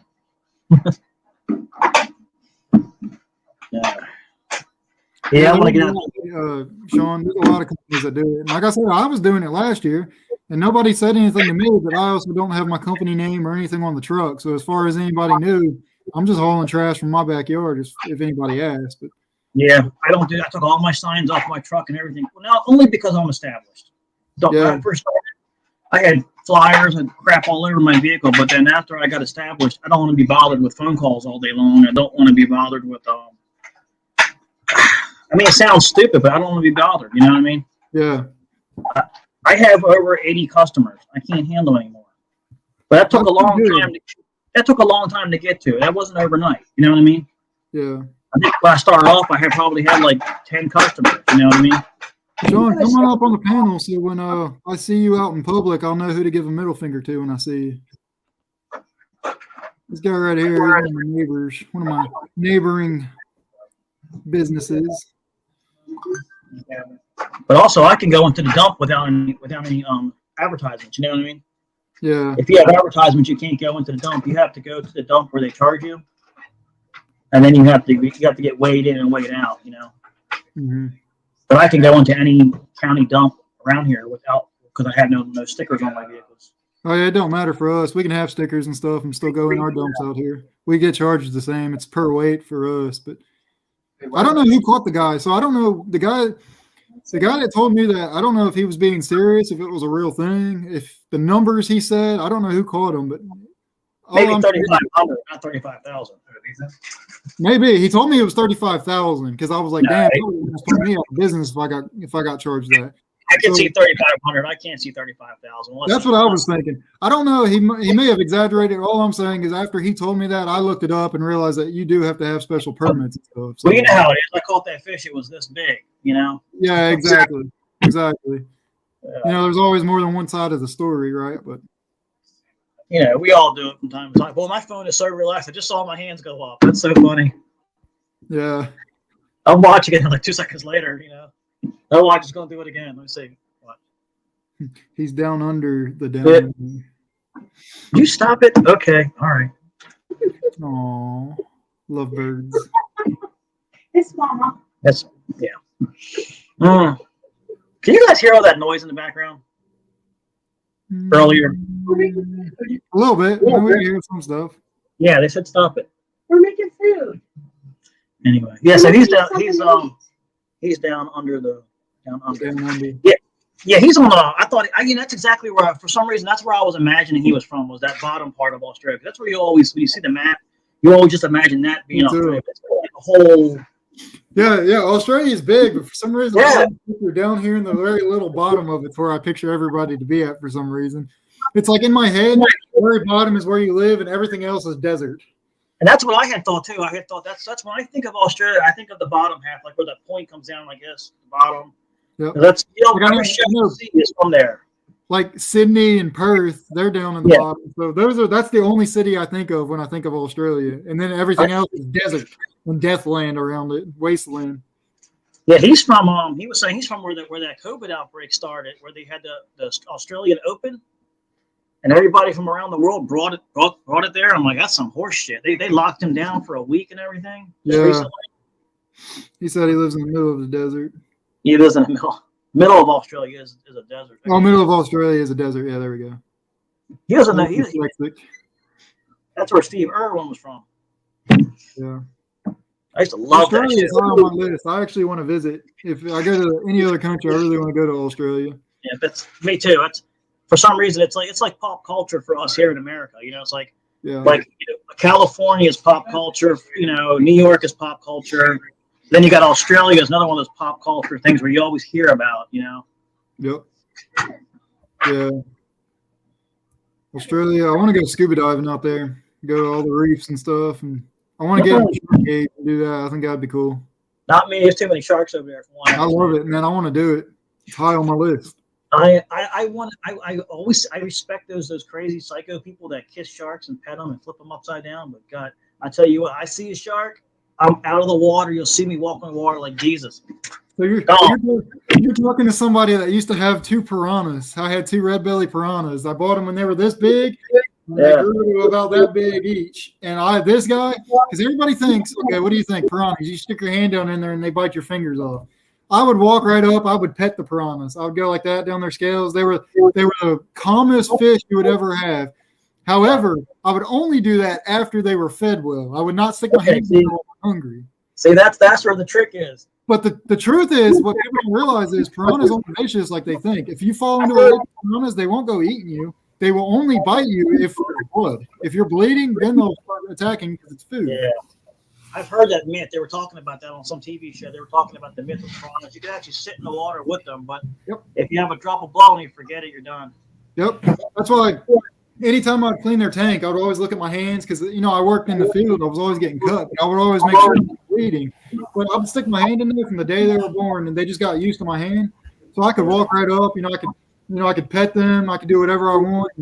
I could play with their mouth and stuff. They never did anything to me. I used to have a Jack Dempsey and a Red Devil. I used to work at a pet store for a while. What's up, Mike? And I had a 55-gallon tank. I actually had the tanks from an old PetSmart, the big acrylic ones. They were getting rid of them one day, and I was like, holy shit. I had one. So I bought 2 of them, and I had a fish in each one. And yeah, you could actually, the Jack Dempsey, I could actually go in there, I could take my hand alongside it, and he would change colors.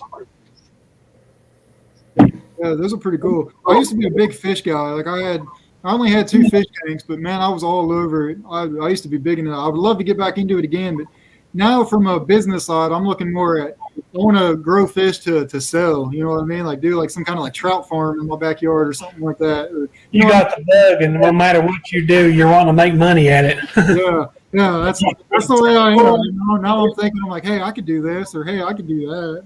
It was our live stream with John. Hey, you know what? There was a potato farm. I think I'm going to get in a potato farm. What do you guys think about potato farming? I was like, hey, it's pineapples. What do you guys think about pineapples? I think I'm going to get into pineapples. Yeah. I'll tell you what's interesting is I've always thought about being a tree farmer. Tree farmer, my brother wants to do that. Yeah, Steve, fish are high maintenance. That's what I ended up getting out of them after they all died. I got out of it. Talk about money, and then you're stuck to it because you have to keep them alive. You're basically your respiration tank is what it is. People don't realize there's a science to it. Goldfish are the hardiest fish you could possibly have. There's almost nothing to goldfish, but when you start getting into the bigger stuff, man, it's a lot of maintenance. Like my piranhas, they were pretty hardy fish. They live in the Amazon River naturally, so they're used to murky water. But they don't have warm water. That water has to be 80 degrees or higher. I think it was like 78 to 82, I think was the threshold. But then the pH of the water has to be right and all kinds of other stuff. I mean, there's a science to it. I'm trying to find pictures of it on my phone here. I'll show you guys. I always thought piranha was from Africa. I didn't know they were in Brazil. What's that? I think of piranhas. I think they're in Africa somewhere, but not in Brazil. There is a kind of piranha in Africa. I think it's called the black piranha is natural. A black piranha is the most vicious piranha I think there is. I had red belly piranhas, like your regular average piranha. When you think of piranha, that's what I had. Yeah, because I think of like hippos, hippopotamuses get in the water and Yeah, you know, I read a story. Somebody went fly fishing for piranhas, and they used a fly that looked like a severed human finger. Oh my god.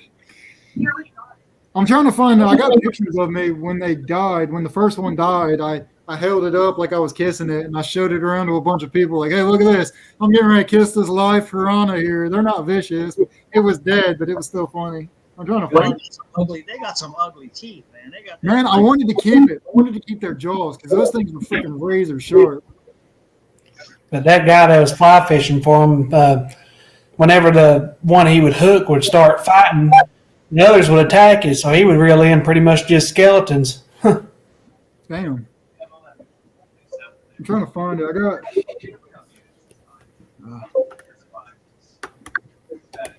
I got like a dozen pictures of them somewhere. Here we were talking earlier about cars, and I think you guys were here. Where I used to work, we would get the cars come in before they were revealed. Here is the Dodge Charger Hellcat. That was before people knew what the Hellcat was. It was sitting right there. I got to drive that one. That's a bad car. Yeah, that was pretty cool. That was before we put the camouflage on it, before they were officially released. I got to drive it. It was pretty fun. I'm trying to find the piranhas though. I don't know where I got them saved.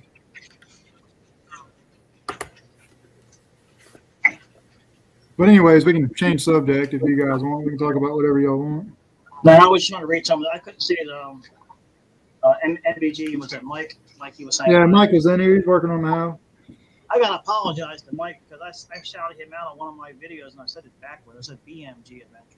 I'm like, I don't know how to correct that in the videos. Oh, BMG. I just comment in the comments. I'm gonna have to do that. So that's a shout out apology. Yeah. Sorry, I said I'm a little dyslexic. Yeah, Dyslexic. dyslexic. Little. Yeah, I'm trying to find it. For some reason, of course, now that I'm trying to show you guys, I won't be able to freaking find it. What time is it in Australia there, Steve?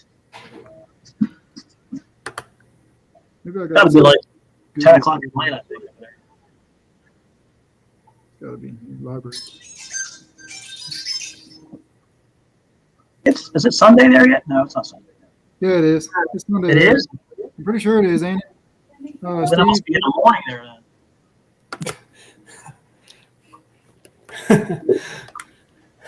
I can't help but chuckle a little bit of this. I texted Lon One, wondering, saying no luck. He says, "Hell no, I'm pissed. I'll get it figured out." I don't I hope see you do, man. Do what, John? Steve said it's 7 a.m. Sunday there. I found them. All right, so here's when I took a picture of them. That was after that one was dead, but I sent the picture. You can see its color. Let me try to. You can see the fish tank I had in the back. You see how freaking big they were.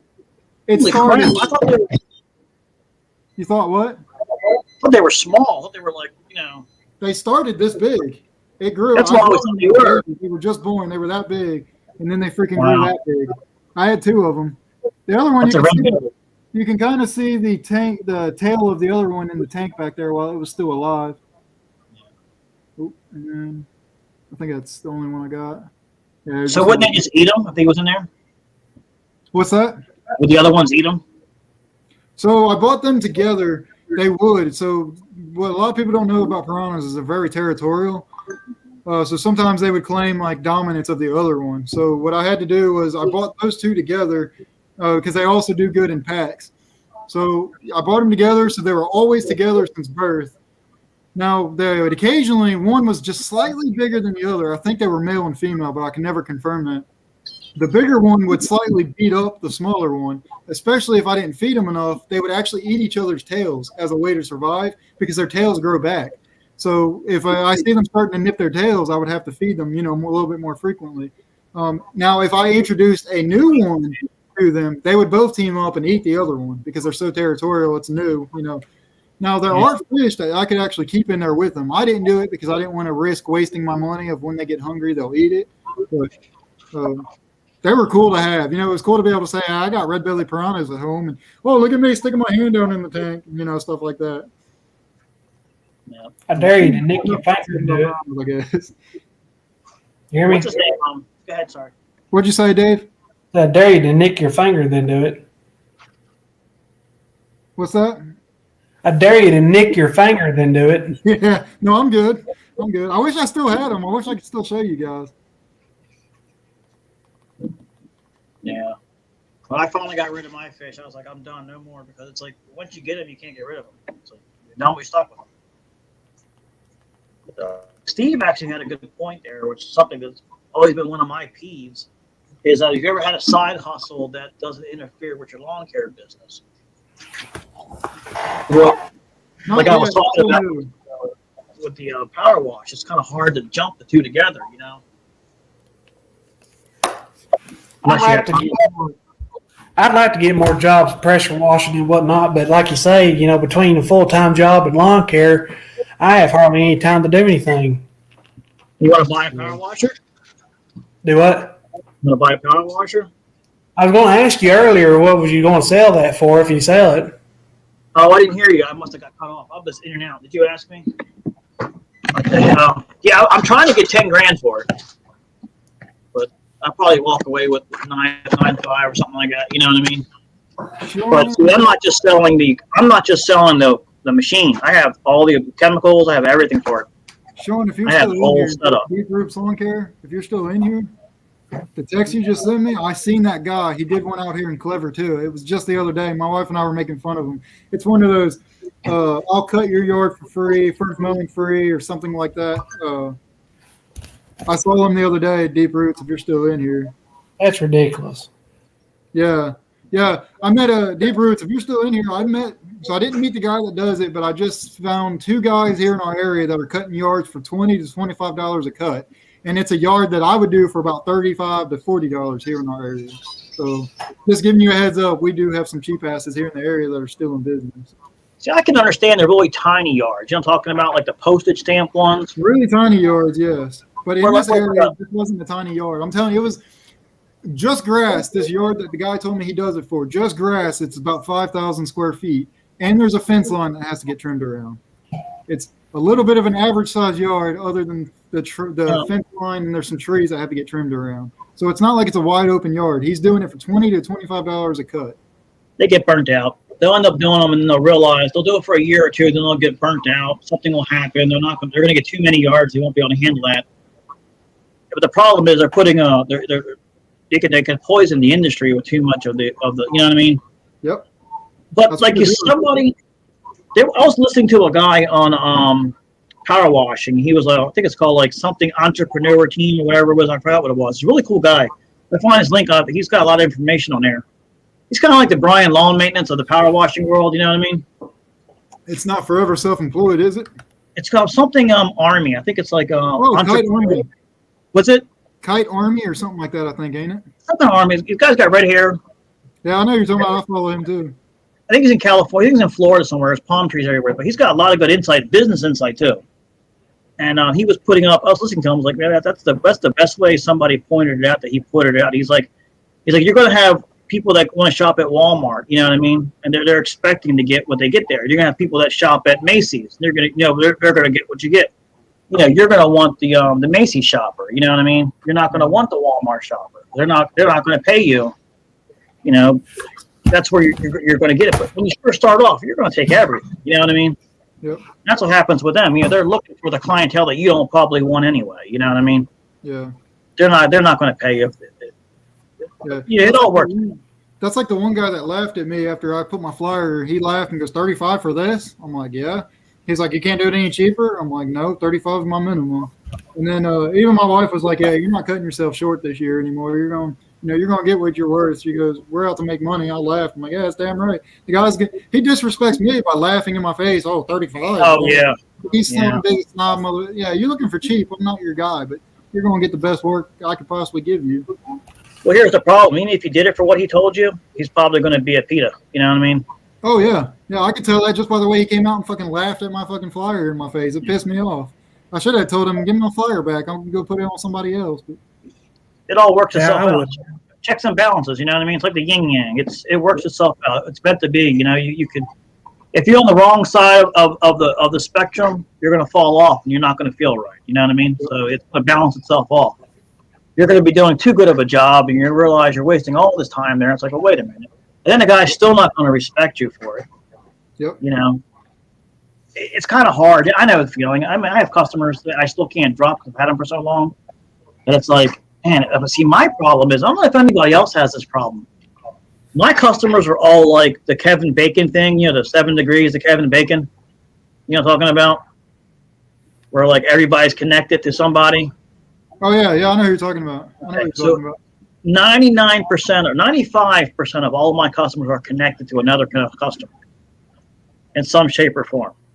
And so it's like if I drop one from this set, they're going to hear it from the other one. You know what I mean? Yeah. Or if I Yeah, so mistreat one, you're in kind of a tough situation where they're all kind of connected somehow. yeah, it's like a shotgun wedding. You know, Yeah, yeah, exactly. my entire that's the best way to put it. It's like I got a shotgun wedding. It's like, you know, I got the father-in-law watching behind me every time I move somewhere, you know. But Yeah. and then I get the neighbors, you know, and then what I've learned with the neighbors is before I used to do it the same price, I go $5 more on the next neighbor if the neighbor asks me. But if the neighbor, if the one customer gives me the neighbor, I do it for the same price. You see what I'm saying? But if the neighbor asks me, I always go $5 more just to so they're a little bit more, you know, because I'll never be able to get that hike once I start with them. And they're like, well, how much does he charge you? You know what I mean? But it's kind of a funny thing because I always think that the neighbors talk. Come to find out, 9 times out of 10 they don't talk to each other. Yeah, that's what I'm finding too. Most of the time, Yeah. the neighbors hate each other, or they don't talk at all, or they're like complete strangers. Hell, So I if haven't talked to any of my neighbors. I've lived here 3 years now, and I haven't talked to a single one other than the one across the street who I just so happen to mow for. I think David's trying to say something. I keep hearing Oh, muffled. sorry, David. What are you saying? I ain't saying nothing. I'm trying to listen. My shit's lagging like hell. Oh, okay. Okay, sorry, because I know you had some problems in the past where he was talking and it was really low and we couldn't hear him. Mike's got the worst out there in Canada. He's from Canada. Sometimes he talks. He looks like he's sleeping. He's just like Oh, yeah. anything. Yeah. Yeah, gotta love good internet. I wish Yes, I had yeah. it. Now my phone is acting up. It's way far behind. See, the stream for me is far behind on my phone, but the comments are ahead on my phone, which is why I always have my phone up anyway, so I can try to read comments before they come on here, or I can maybe try to get ahead and answer them as much as I can. I have no comments on the computer screen at all. All I see is whatever Can pops you up. click? Do you see where on the very right side? You see where you should be able to? There should be an Oh. option. You I see it. I just clicked on comments. It just popped up. There you go. Yeah, me and David were talking about that earlier. Because it looks like it's not lighted up. It looks like it's out, but you got to click on it. This is my big. I tell you what, if there's a computer scientist or genius out there, listen to me right now. Contact me. I will make you $1 billion gajillion. So I can make a computer the entire world will love. It's like a VCR. If you press play, it plays. If you press stop, it stops. Not this click, point, stop, open up this shit, open it. You know, I hate that to the 9th degree. I can't stand it. Yeah, It's like, oh, you don't know how to do that? Yeah, F1 to delete. yeah. Guess David. I hate that. I don't know. I'm sorry. I was just venting. Oh, you're good, brother. Vent away. That's what we're all here for. Talk away, vent away. Sometimes I feel like I vent and the whole room goes quiet. I feel like I'm like, We're all just listening. We're all just listening. hope I didn't offend anybody, or it's just Yeah. you know. I feel like I'm that. I feel like I'm that guy that shows up in the park where they're throwing pigeons and all the pigeons take off. It's like, what the hell did I do? Yeah, what did I do? Yeah. All right, you might be a little old for this, but did you ever watch SpongeBob? Yeah, of course. I love that show. Okay. Do you remember the episode where he goes, "Am I ugly?" But it's because he ate that shit and his breath stinks and that gas comes I've out. seen that. Yeah. Yeah, that's all I can think of every time somebody says stuff like that. Yeah. David said he got tired of his like bullshit. I'm surprised they haven't canceled SpongeBob yet. Oh, here we go. Look at this guy. What is going on? What's going on? Okay, who's that? Mr. James. James, that's right, lawn care. Right? Yeah, he got me. He got me. Okay. How you How's it doing? going? Pretty good. How are you? Good. Just got back from eating. What'd you eat? It's bees. It's Chattanooga area, Chattanooga, Tennessee. It's anybody that knows Chattanooga knows bees. I'm not too familiar with Chattanooga. I used to live not far from there. I used to live in Alabama, Anniston and Oxford, Alabama is where I'm originally from. But I went to Nashville, Tennessee, and Gatlinburg, Tennessee a lot. But I got you. It's a all you can eat place. They got like turnstile Lazy Susan tables that they put all the food on. So it's pretty much like a buffet on your table. oh, And they that's just pretty cool. keep filling it up, fried chicken, Damn, all kinds of stuff. Good home food. that's pretty good. Oh yeah. That's Those good are that they my- still do it. I know places like that out here would have got shut down. Yeah, for sure. For sure. Yeah. Pretty good. So you out working today? No work today. I've got a customer, good friend of mine. They had a dog die over the winter, and we actually helped bury the dog. So I'm gonna get some. She wants to kind of fancy up the little grave site, so I'm gonna build something for her. So I may go do that today. Maybe something I just do tomorrow. Yeah. That'd be pretty good. Yeah. I didn't realize you had that many freaking properties too. You're like this guy over here. You guys both do a freaking a bunch. It's crazy. I've been doing this for 10. I've been doing this for 10 years now, so it's, I should have more, but I turned a lot away over time. You know. Yeah. No, I hear you. I always I've had thought some. Because I always thought I never had enough customers. Didn't understand the industry. I'm like, oh, I don't have enough customers. I always felt like the low guy all the time. You know. I'm good with being a low guy. I'm good with my 30 customers this year. I'm good with Yeah, that. I hey, don't I need know. no freaking Yeah. headache. I like what you were saying. You know, you got more value in your customers, and that's a good thing to have sometimes. I've got some that are like that, and then I've just got the some that want me to come mow the grass. Yeah, So- I have a lot of those. Yeah, that is true. That's true. I'm still new to this, so I'm still learning as I go. But last year, I had way too many of them that just wanted me to scalp it, and they wanted the cheapest they could possibly get it and stuff like that. So I pretty much dropped everybody but 4 people and started over. And now it's kind of bad, I guess, because I'm losing work. But at the same time, I'm only taking customers that are good customers, I guess you can say. So Yeah, no, but I at hear the you. same time, I'm good with a very low number too, because it's less stress, and I have almost no overhead and barely any running costs. Insurance, and the only thing I financed was that one mower of mine, so Right. I don't need a large amount. One Right. thing where you're ahead of the game already, John, is you have a garage. Yeah, Yeah. Hey, When I started off, I didn't have a garage. I had storage units. I got a shed. Shed, yeah. The storage units, you got to pay for them. It's not at your house. So if that's the one you, benefit I like of an enclosed trailer setup is everything's already in there. And Yep. that's where I'm trying to go this route this year, but I'm waiting to see. I'm going to try and push it off and run just an open trailer setup for as long as I can. But I really like the enclosed trailer setup because then I don't have to load and unload every day. It's just already loaded and go. don't get rid of your open trailer. What's that? Don't get rid of your open trailer. Oh yeah, I'm not. I'm going to keep that. Yeah, you want that for trash outs. And there's times where you're going to need an extra trailer just for backup, and you're going to need things to do.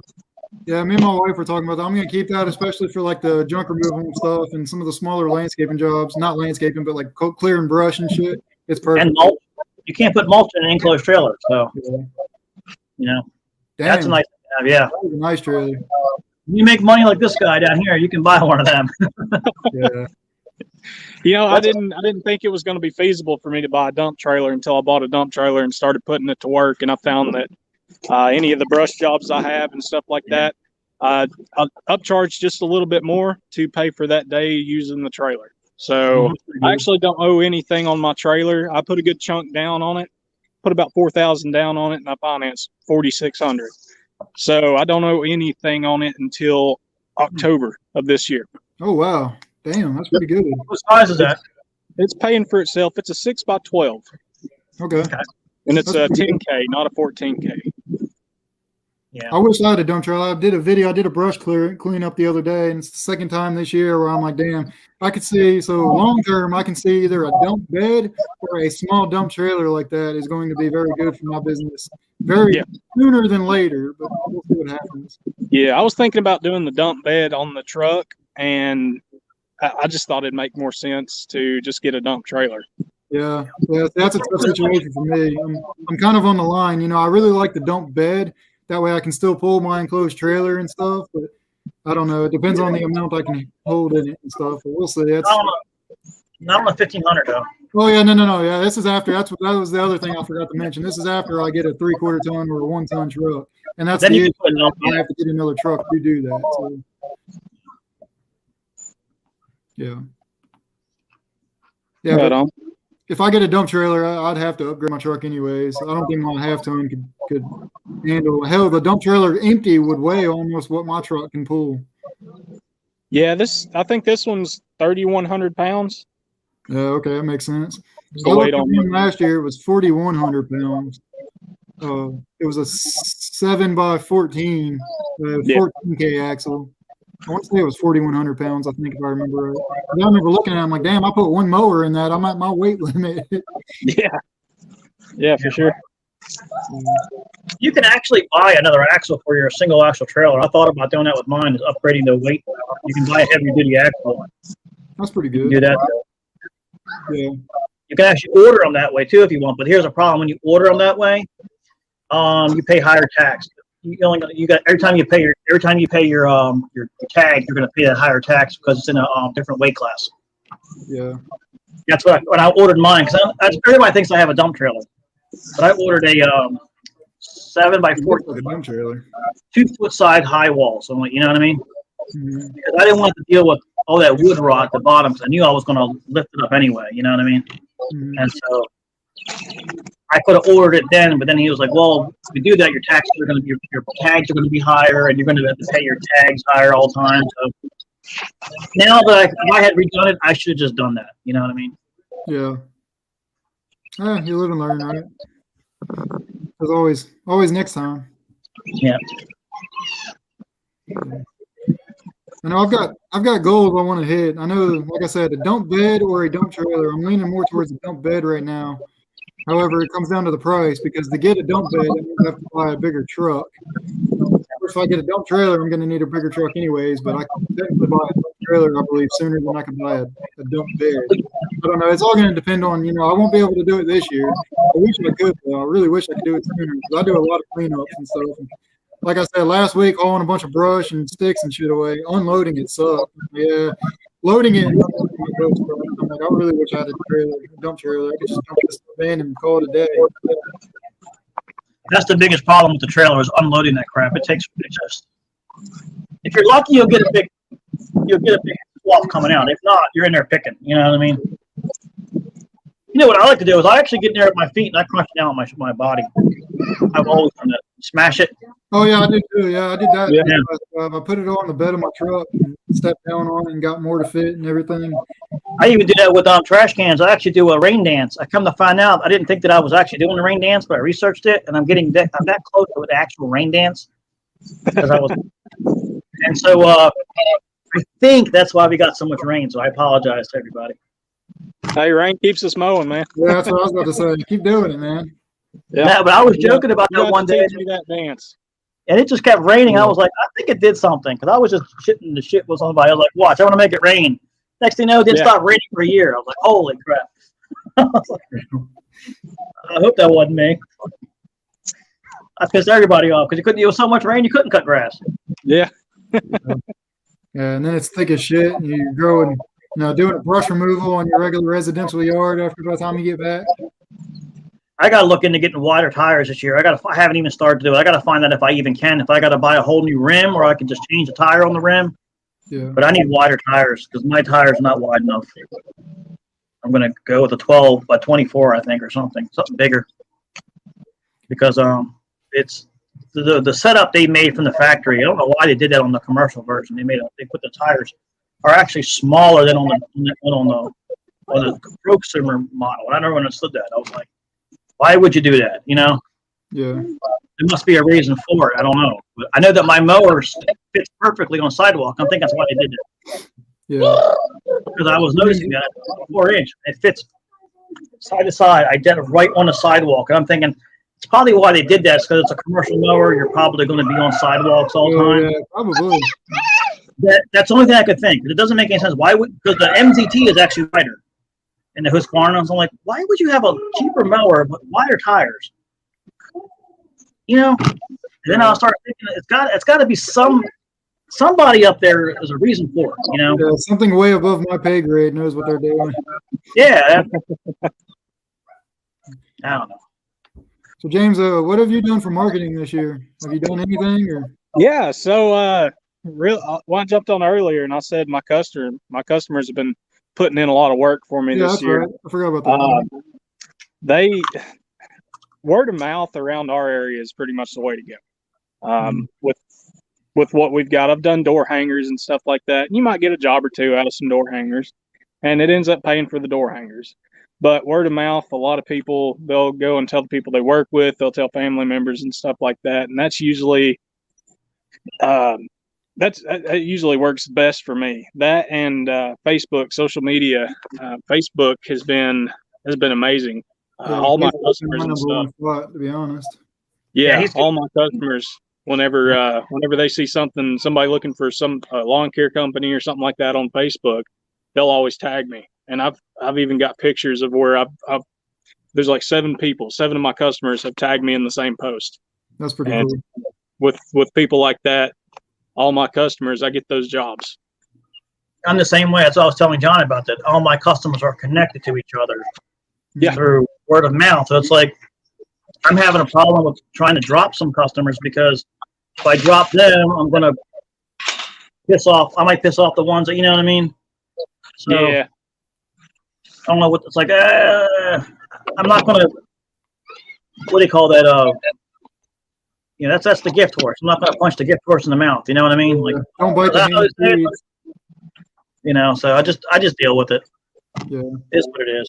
Yeah, word of mouth has been pretty good to me this year so far. Word of mouth and Facebook. Facebook did me real well last year. It's what really got me going. And then right now, word of mouth is definitely taken off. Not quite, not anything to really brag about or anything, but I've picked up a lot just through word of mouth. I was planning.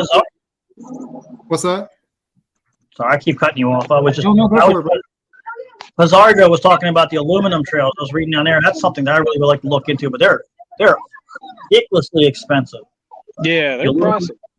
I haven't actually looked into them. I don't know anything about them. Yeah, they make aluminum dump trailers too. They're expensive.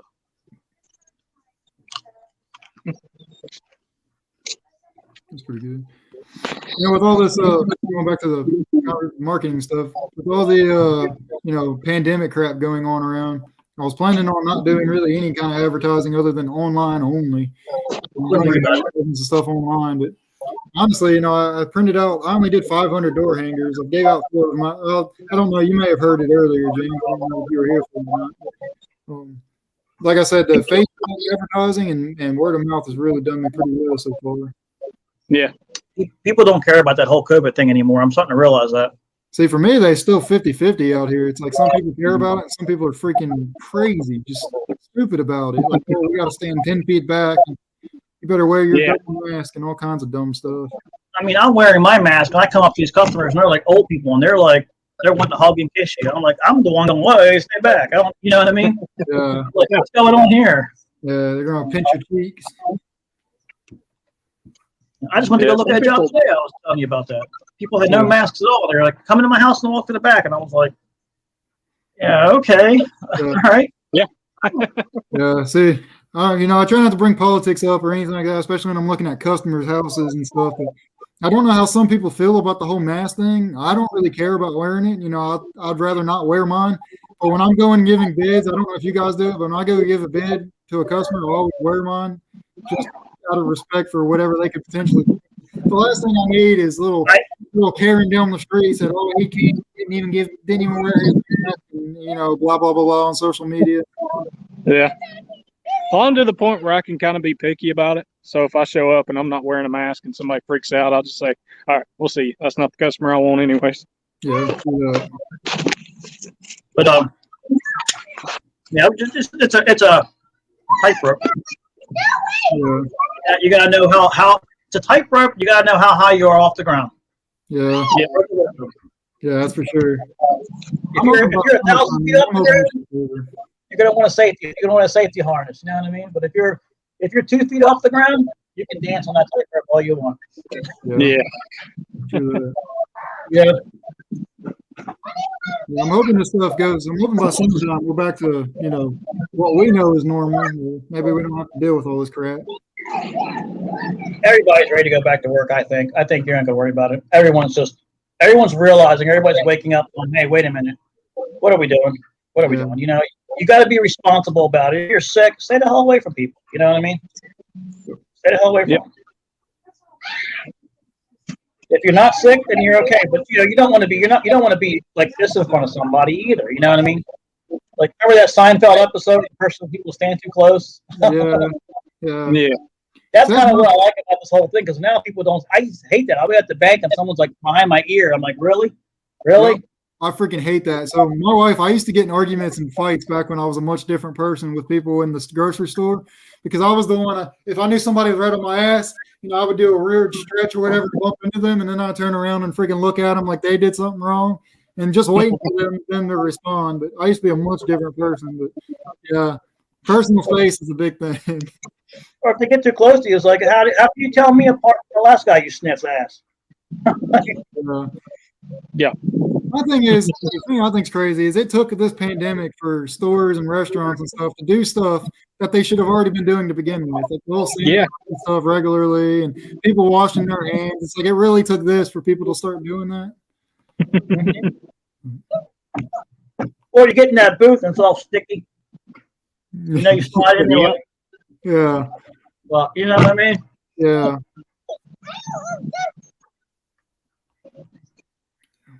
If you ask me, at least something good came out of all this. We're all a little bit more hygienic, Yeah. Well, good, I guess.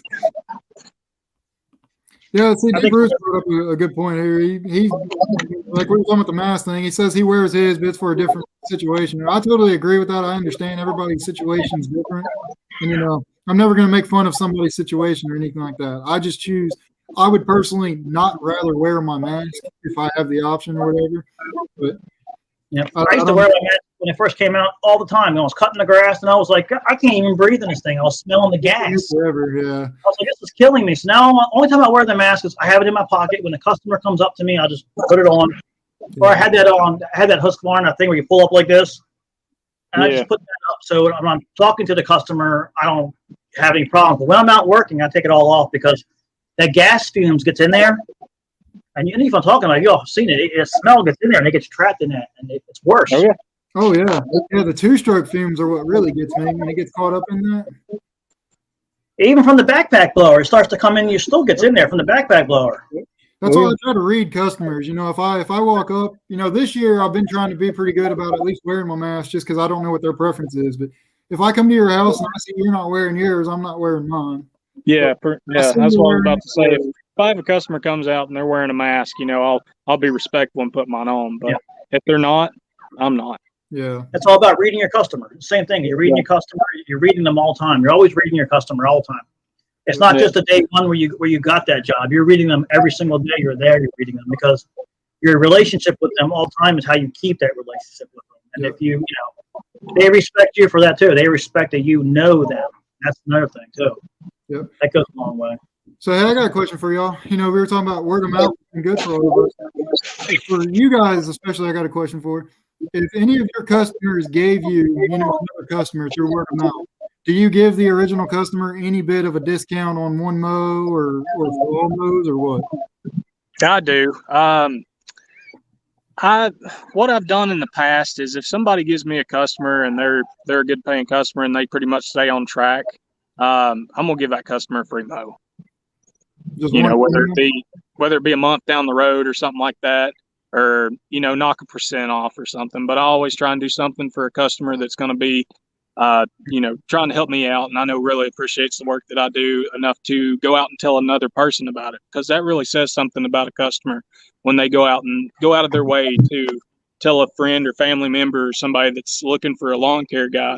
They go out and tell them about you, so that says a lot. So I try and, respect them for that and, knock a little bit off their price or give them a free cut or something like that. Yep. Yeah.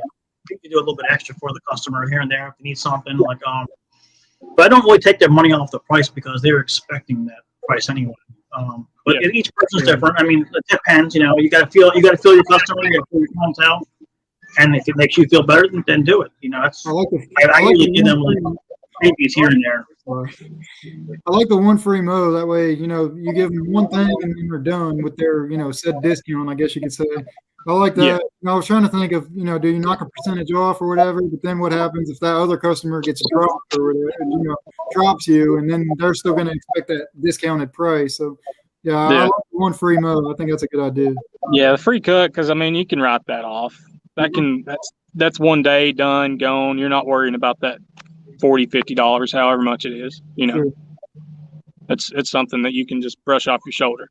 Now, like you're saying, if you knock $5 off the price or something like that, that's something you're going to have to live with. For the next couple of years, you're going to have that issue. It's always being off, and then they're going to feel like they're going to keep giving you customers just to get that off, and it can be a really weird situation. And they know that you're getting paid for that. They're basically trying to help you out too. So they're just like, hey, they respect your cut the grass. Here's somebody else who wants to cut it. They're not really looking to lower their price. Now, if they are, you have a particular. Yeah. It does going to be problems there anyway. Oh yeah. Yeah, I've actually got one customer that all through winter has been just fire on every single thing that comes up on Facebook. They're just throwing my name out there and and they actually got their first cut for free this year. Just as an appreciation. And they've been customers for the past 3 years, and they've always been shouting my name out.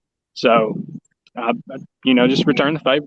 Here's your first cut of the year. It's free. That's pretty awesome. Yeah. You got to take care of where your money's coming from. Oh yeah, and they're good paying customers too. So. And you got to, as what's the good thing about YouTube is we're talking about it, but a lot of times we don't figure this out in our business until like the 3rd or 4th year, maybe later on. You know what I mean? And you thought about it in your head, like maybe I should have done that, but it doesn't work. But now, as you go on through time in your business, you're going to realize, hey, wait a minute, this deserves to be attention to. You know what I mean? I need to acknowledge that you helped me. Yeah. It's like a paying it forward type thing. You learn as you go. Boy, I'm feeling old now talking about shit like that. How we used to do it. Like, back when I first started, we had these mowers that had this thing that went like this, and it was almost and it would swish it through. And if it got stuck in a stick, you have to kick it again. And you talking about the real mowers? Real. Yeah. I haven't had any experience with them yet. I want to get one this year just to try it, just for the hell of it. They're fun. I did that on purpose just to try it. That's what I just want to try it. I cut my townhouse. There was one sold for $500 out here a year ago, and it was a commercial unit, like the kind that you would use on a golf course, but it was like a giant oversized reel mower, like kind you push. I had the bag to collect it. Yeah, Jacob Lemon Toro. I didn't know anywhere to even use it around here, but I thought about it. I was like, damn, if I had $500 extra just to blow, I would buy that just for the hell of it, just so I can use it at my own yard or something. Yeah, I gotta plug my phone. My battery's going to die. I gotta plug my computer in. Okay. So James, you don't get much snow out there, do you? Not a bit, man. Yeah, that's nice. No salt, no nothing like that. Every now and then you'll have a commercial that wants a price for salt and stuff like that. But I mean, for the most part, I don't get into it. Yeah. Did you get snow this year? We got a light dusting, and it was here and gone in 3 hours. That's pretty good. So, yeah. Well, we were talking last night. I thought for a minute you live out here near my area, because the way you were explaining what the weather is and your season starts, yeah, that sounds like mine, because we don't normally get snow here. We usually get ice more than anything. But this year we got about 12 inches in that one day storm. Yeah. Yeah. Well, we got a ton of rain then. That must We be got a nice. little bit of ice, but it was a ton of rain. Yeah. Yeah. So are you mowing all? You're not. Well, yeah. You already said you're not mowing all of your customers yet, right? Just one. Nope, not all of them. I've got some warm season grasses here that won't kick in until April. We need some 80-degree days for that grass to kick in. Where are you at? For the time, I'm Chattanooga, Tennessee. Okay. For the time being, it'll be just a lot of the weedy yards and stuff, and some of the fescue and stuff like that. But We don't start here till probably, like April, yeah, maybe the middle of April it really picks up, and then by May it's just full blown. no, yeah. Yeah, I'm trying to stay ahead of it. Last year, I did a lot that were they wanted to wait because they said their yards weren't growing or anything like that. And their first cut, their grass was a foot tall, and the weed eating was ridiculous, and you had to triple cut it, and pretty much do like a cleanup on it the first go around. So I'm trying to eliminate that this year, and So just start you early. You don't do it your first cut. You do it before. Do what? You do that cleanup, that first cut. You do it. You said you get there before and do it, or you do it on your first cut. Yeah, it'd pretty much be the first cut. Okay. I'm For cleaning up all the weeds and stuff. Yeah. I drove by all my yards today. A couple of them I was talking to John. I was doing earlier, and I was looking at there was like leaves and crap in the yard, sticks everywhere. I'm like, I know it's gonna take me more time. Yeah. I charge a little bit extra, but I'm thinking about trying something new, doing a double charge. But I think it's gonna panic the customers. Because some of these yards need a lot of attention. You know what I mean? And a lot of people include that in a spring cleanup. Yeah. We don't do a lot of spring cleanups around here. It's just start mowing. The grass is getting tall, mow it.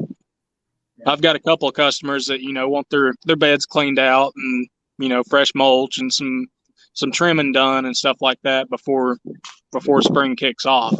And we'll pretty much do a spring cleanup type deal on that property where we mow it and everything. I'm gonna try to do this year. I've tried every year. I try to do it, but I'm gonna leave the Saturdays and the Sundays for mulching stuff. Okay? You know what I mean? Like mulch on Sundays. Most of the places out here are all open on Sundays now. But I'm trying to do that so just for the spring because I can concentrate on the grass cutting customers and get them all knocked out. And then what my plan is hopefully when season starts up, I still have that weekend off. I know it's never going to happen, but every year I've been trying to get the weekends off, and it just never works out. And I'm losing life. I mean, I'm 45 years old. I'll be 50 soon, and next thing you know, I worked my whole life. You know what I mean? Yep. Something that I've been hearing a lot of you guys all talking about that kind of stuff. It's been starting to sink into me too. Yeah, that's one of my goals. Is to try and have more fun this year. I worked every day last year. I didn't. All I did was work and sleep and work and sleep. So this year I'm hoping to have more fun. And James, I don't know if you heard or whatever, but I'm looking at doing a set schedule this year. Yeah, I think you've seen it. Where I'm doing basically, say Monday to Thursday is my mowing days, or Monday to Wednesday, and then I'll have Thursday and Friday as a makeup day, maintenance day, service day, that kind of thing. And then I actually have a weekend. So I'm wanting to do that this year and try to actually have some fun.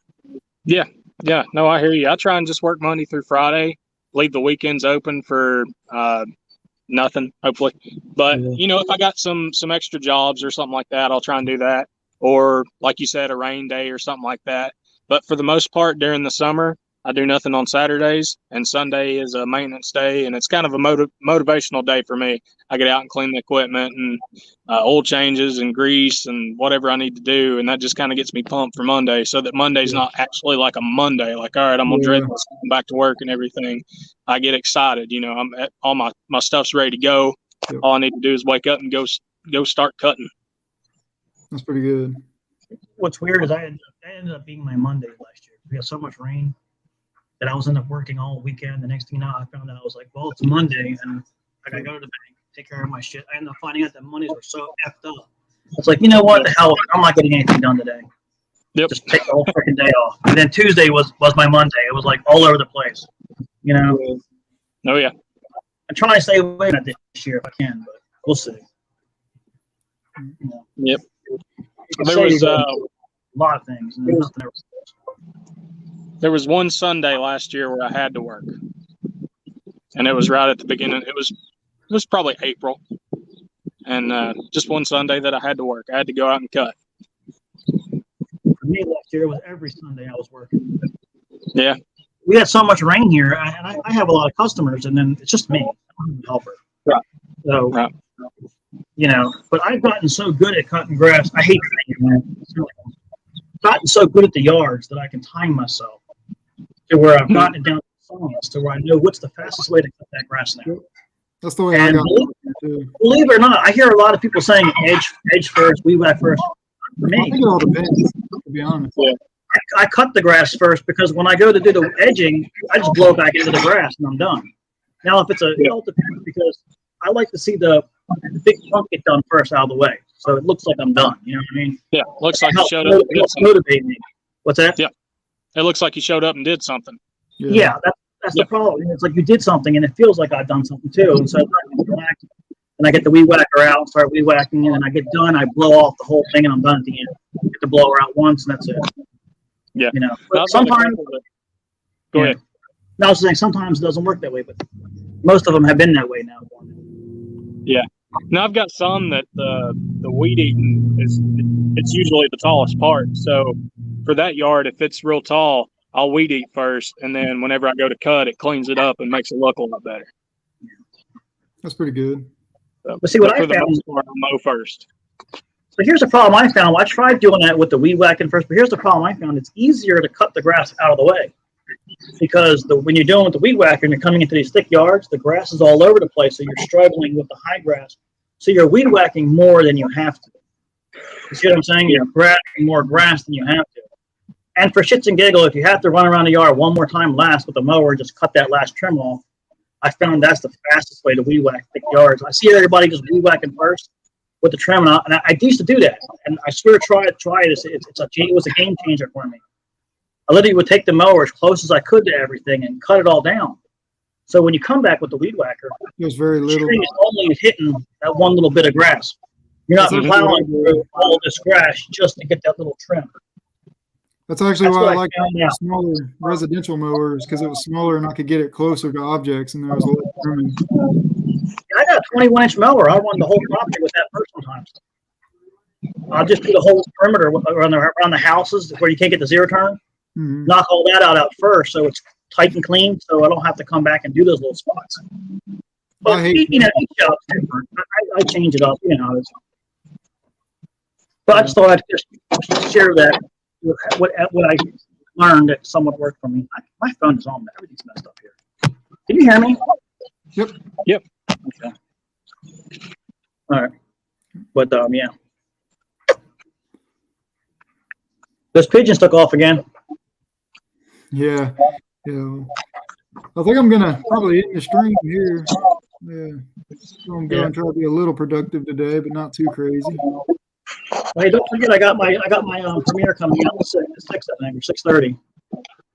If you want to look I'll into watch it. it. I'll be there. I'm Oh, yeah. I'll watch everybody's video. I'm just learning this whole trying to get more views by doing the premiere thing. It's the only reason why I'm doing the premiere. I originally don't care to do it, but you guys were talking before. That's how to get more views. So I can live chat with you on there if you want to talk about it, whatever. Did you see? Have you noticed any difference yet? What's that? Have you noticed any difference yet? Not really. I gained more customers. Hey, you know who's checking me out recently? Oh, Juggernaut guy. He texted me. oh, that's cool. Yeah, he commented on one of my things. I was like, that's pretty cool. That's a big YouTuber. Juggernaut? Yeah, he commented on one of yeah. the other day. I was like, hey, I think his name's Yeah, Floyd or something like that. Kevin. Kevin? Okay, Kevin. He's, Kevin James. I keep saying I'm a fanboy for him because I've watched him for years before I even knew I was getting into lawn care. So he's one of the few guys I've actually watched since before lawn care was even a thought in my mind. So, Yeah, I've watched him off and on from time to time. It's like every time I go back to him, it's like it's like 10,000 subscribers, 30,000 subscribers. yeah, And I think he got just Holy under 50,000 now, doesn't he? You know, Yeah, he's those like- overgrown yard videos he's always doing, those rack up some views. Yeah. Those are good. My overgrown videos got like 15,000. I was like, good Lord. That's pretty Yeah. good. I'm about to start looking. I'm gonna start driving around looking for overgrown properties just to Yeah. do. Yeah. So And what he I said do. is when he got he got in with the city and any kind of abatement properties and stuff like that, he underbids. So pretty much so that he gets it. He's gonna make a killing off the video. That's the thing. He's just looking at it. All right, this video is gonna pay for it. So I joked around with it one time. I was like, "What the hell are you doing? Are you literally farming these yards out?" I was like, "How do you come across them?" I was like, I'm gonna purposely start letting my yard grow up just so "Yeah, that's what I thought." I said, "Yeah, he's purposely letting these yards grow." I was like, "Damn it, no way!" It's like that's funny. But yeah, he's got a lot of them. His father has a show too. Oh yeah, I just seen that. It's a Homestead something, ain't it? Homestead, yeah. Yeah. And then I found out something else. I think me and him could be buddies one day. He's a Husqvarna fan. He works at Husqvarna. Oh, there you go. That might be your in. That might be your in to get sponsored there. I would be my dream job to work there. I don't care if I was cleaning toilets. I'm just joking. Hey, whatever pays, man. just as long as it says Husqvarna on the paycheck, right? Yeah. Look at the toilet paper. The toilet paper has Husqvarna on it. Plot twist. He gets subcontract out, and his paycheck ends up being some, property management company or something like that, or hiring agency. I mean, that hired him. He's like, damn it, I went to work for Husqvarna and I can't even prove it now. Yeah. They don't know that I exist. They're one of them big companies that don't respond to you until you're like. They're like General Motors. Let people know that's a 330-year-old company. They made war muskets. That's how they got started off. They're making war muskets before this country was even here. Yeah. You know what I mean? That's how old that company is. They made motorcycles, sewing machines. They made everything. They made iron stoves. They have a museum in Sweden that some people have actually gone through it and posted it. The museum, but their museum is freaking awesome. I mean, they've done. It's huge. It's crazy what they've done. It's like holy crap. Wow. You have to check it out. Just wish they would up the game a little bit on some of the lawnmower stuff because some of the stuff needs a little help. I mean, not everything they make is 100%. You know what I mean? But Yeah. I like it. I mean, it's one of those things. I know I've compared some of the stuff. It's not 100% compared to the others, but it is what it is. You know what I mean? Oh, yeah. Back in high school when I first started, the dealer where I went to get all my stuff, that's what they sold was Husqvarna. And I had a 326 LS and a 128 L, I think. That's their lowest end. 128 L. 128. Yeah, that's their lowest end one. Yeah, that's I had it for about 2 years. Yeah. That's pretty good. I plan on trying. But see, that's the other thing. Like the first. They sell a lot of that tournament low end stuff too. And a lot of people think that that's all they sell. You know what I mean? But yeah. But yeah, their chainsaws is where their niche is. They what they ended up doing, they bought Poulan, which Poulan a long time ago was a big name brand. So they bought into Poulan, just like they bought Red Max now. They bought Red Max to get into the handheld stuff. So they bought Poulan to get into the chainsaw thing. So everything that Poulan had, Husqvarna has. You know. I did not know that. Yeah, that's my thing. I love the history behind the products. I like that. Like I've been digging into a little bit of Toro and John Deere. That's like Briggs and Stratton is actually the pioneer. You want to look into some history? We owe it all to Briggs and Stratton. Oh, yeah. Briggs and Stratton and Snapper basically made this industry, and John Deere. And then after that, Toro came in, and then a bunch of. There's actually a company that's still around right now called Sarlo, not Carlo. It's called Sarlo Mowers. It's the oldest manufacturer, single-owned company in America, and they're still making mowers today, like they made a long time ago. Really? Wow. It's a little company. They still make them, and they make a pretty cool looking hydro mower. It almost looks like a Fierce F-15 almost. Oh, really? But they make one, but you can't find them anywhere because it's a small little America town country, like some place where they make them. But check it out. It's called Sarlo. Yeah, it starts with an S. Not Carlo. It's Sarlo. Sarlo. I'll have to look those up. Yeah, but that's the guy who invented the high wheel lawnmower. He was the first one to come out with a high wheel lawnmower. That's where he got his patent from. He got it from making the high wheel mower in the back. And then, of course, you got Graverly. We could talk about this all day. I'm an encyclopedia. Yeah. Anyway. Well, I appreciate you guys coming up. And, yeah. Thanks. I'm glad I could make it. I was heading out to eat, and I saw you were live, and I was like, I'm gonna have to catch the next one, I guess. And then I got home and you were still live, and I was like, jumping in. Yeah, my lives usually go for a lot longer than I say. I say, oh, we're gonna be on for an hour or so, and Yeah. 4 hours later, almost. Yeah. Hey James, what's the name of your channel? That's right, lawn care. What's it? That's right, lawn care. Oh, that's right. I thought you were saying that's right. Yeah, That's right. that's right. Lawn care. Okay, cool. I'll check it out. It's the first time I met you, so that's just to say hi. So I didn't know who you were. He's got a pretty good channel. This is the first time getting to meet him in person, kind of, sort of. So I I've appreciate met a lot of it, James. I've met a lot of new YouTubes from John's live streams. Oh yeah. Yeah. That's cool. Yeah. I'll check you out. Yeah, I can't even remember anybody's names until they come up in my live streams, and then I see their face, and then James I see, and now I'm like, okay, I know his name. I know his name now. And I always remember people by their channel names. Yeah. So, Yeah. Yeah. I usually put my channel name in the name, but I was just like, I'm just gonna put my name. yeah, yeah. I got my name at the end of my channel name. That's why I put the Lawn Mo Carlo there. I got you. Yeah. I was goofing around. I was going to call myself Mo Flo Carlo, but then I was like, nah, it's kind of. Yeah. My last name is kind of like Flo, so I was going to do that. So my last name is similar to that. And I was like, but then I was like, I'll leave it out. Right. I got you. I change it every day. It'll be Mickey Mouse next week. Who knows? Yeah, Oh boy. well, anyways, guys, hope y'all guys have a great rest of y'all's day. Don't work too hard. Hope Y'all have a good weekend. I don't know when I'll be doing it again, but it'll be sometime later in the evening, later in the day. It won't be early morning anymore. Okay. I'll try to keep everybody updated on when I'm going to do it. So, And I can finish my nachos now. yeah. I will see y'all on the next one, everybody. Don't work too hard this week. All right. We'll see y'all. See you.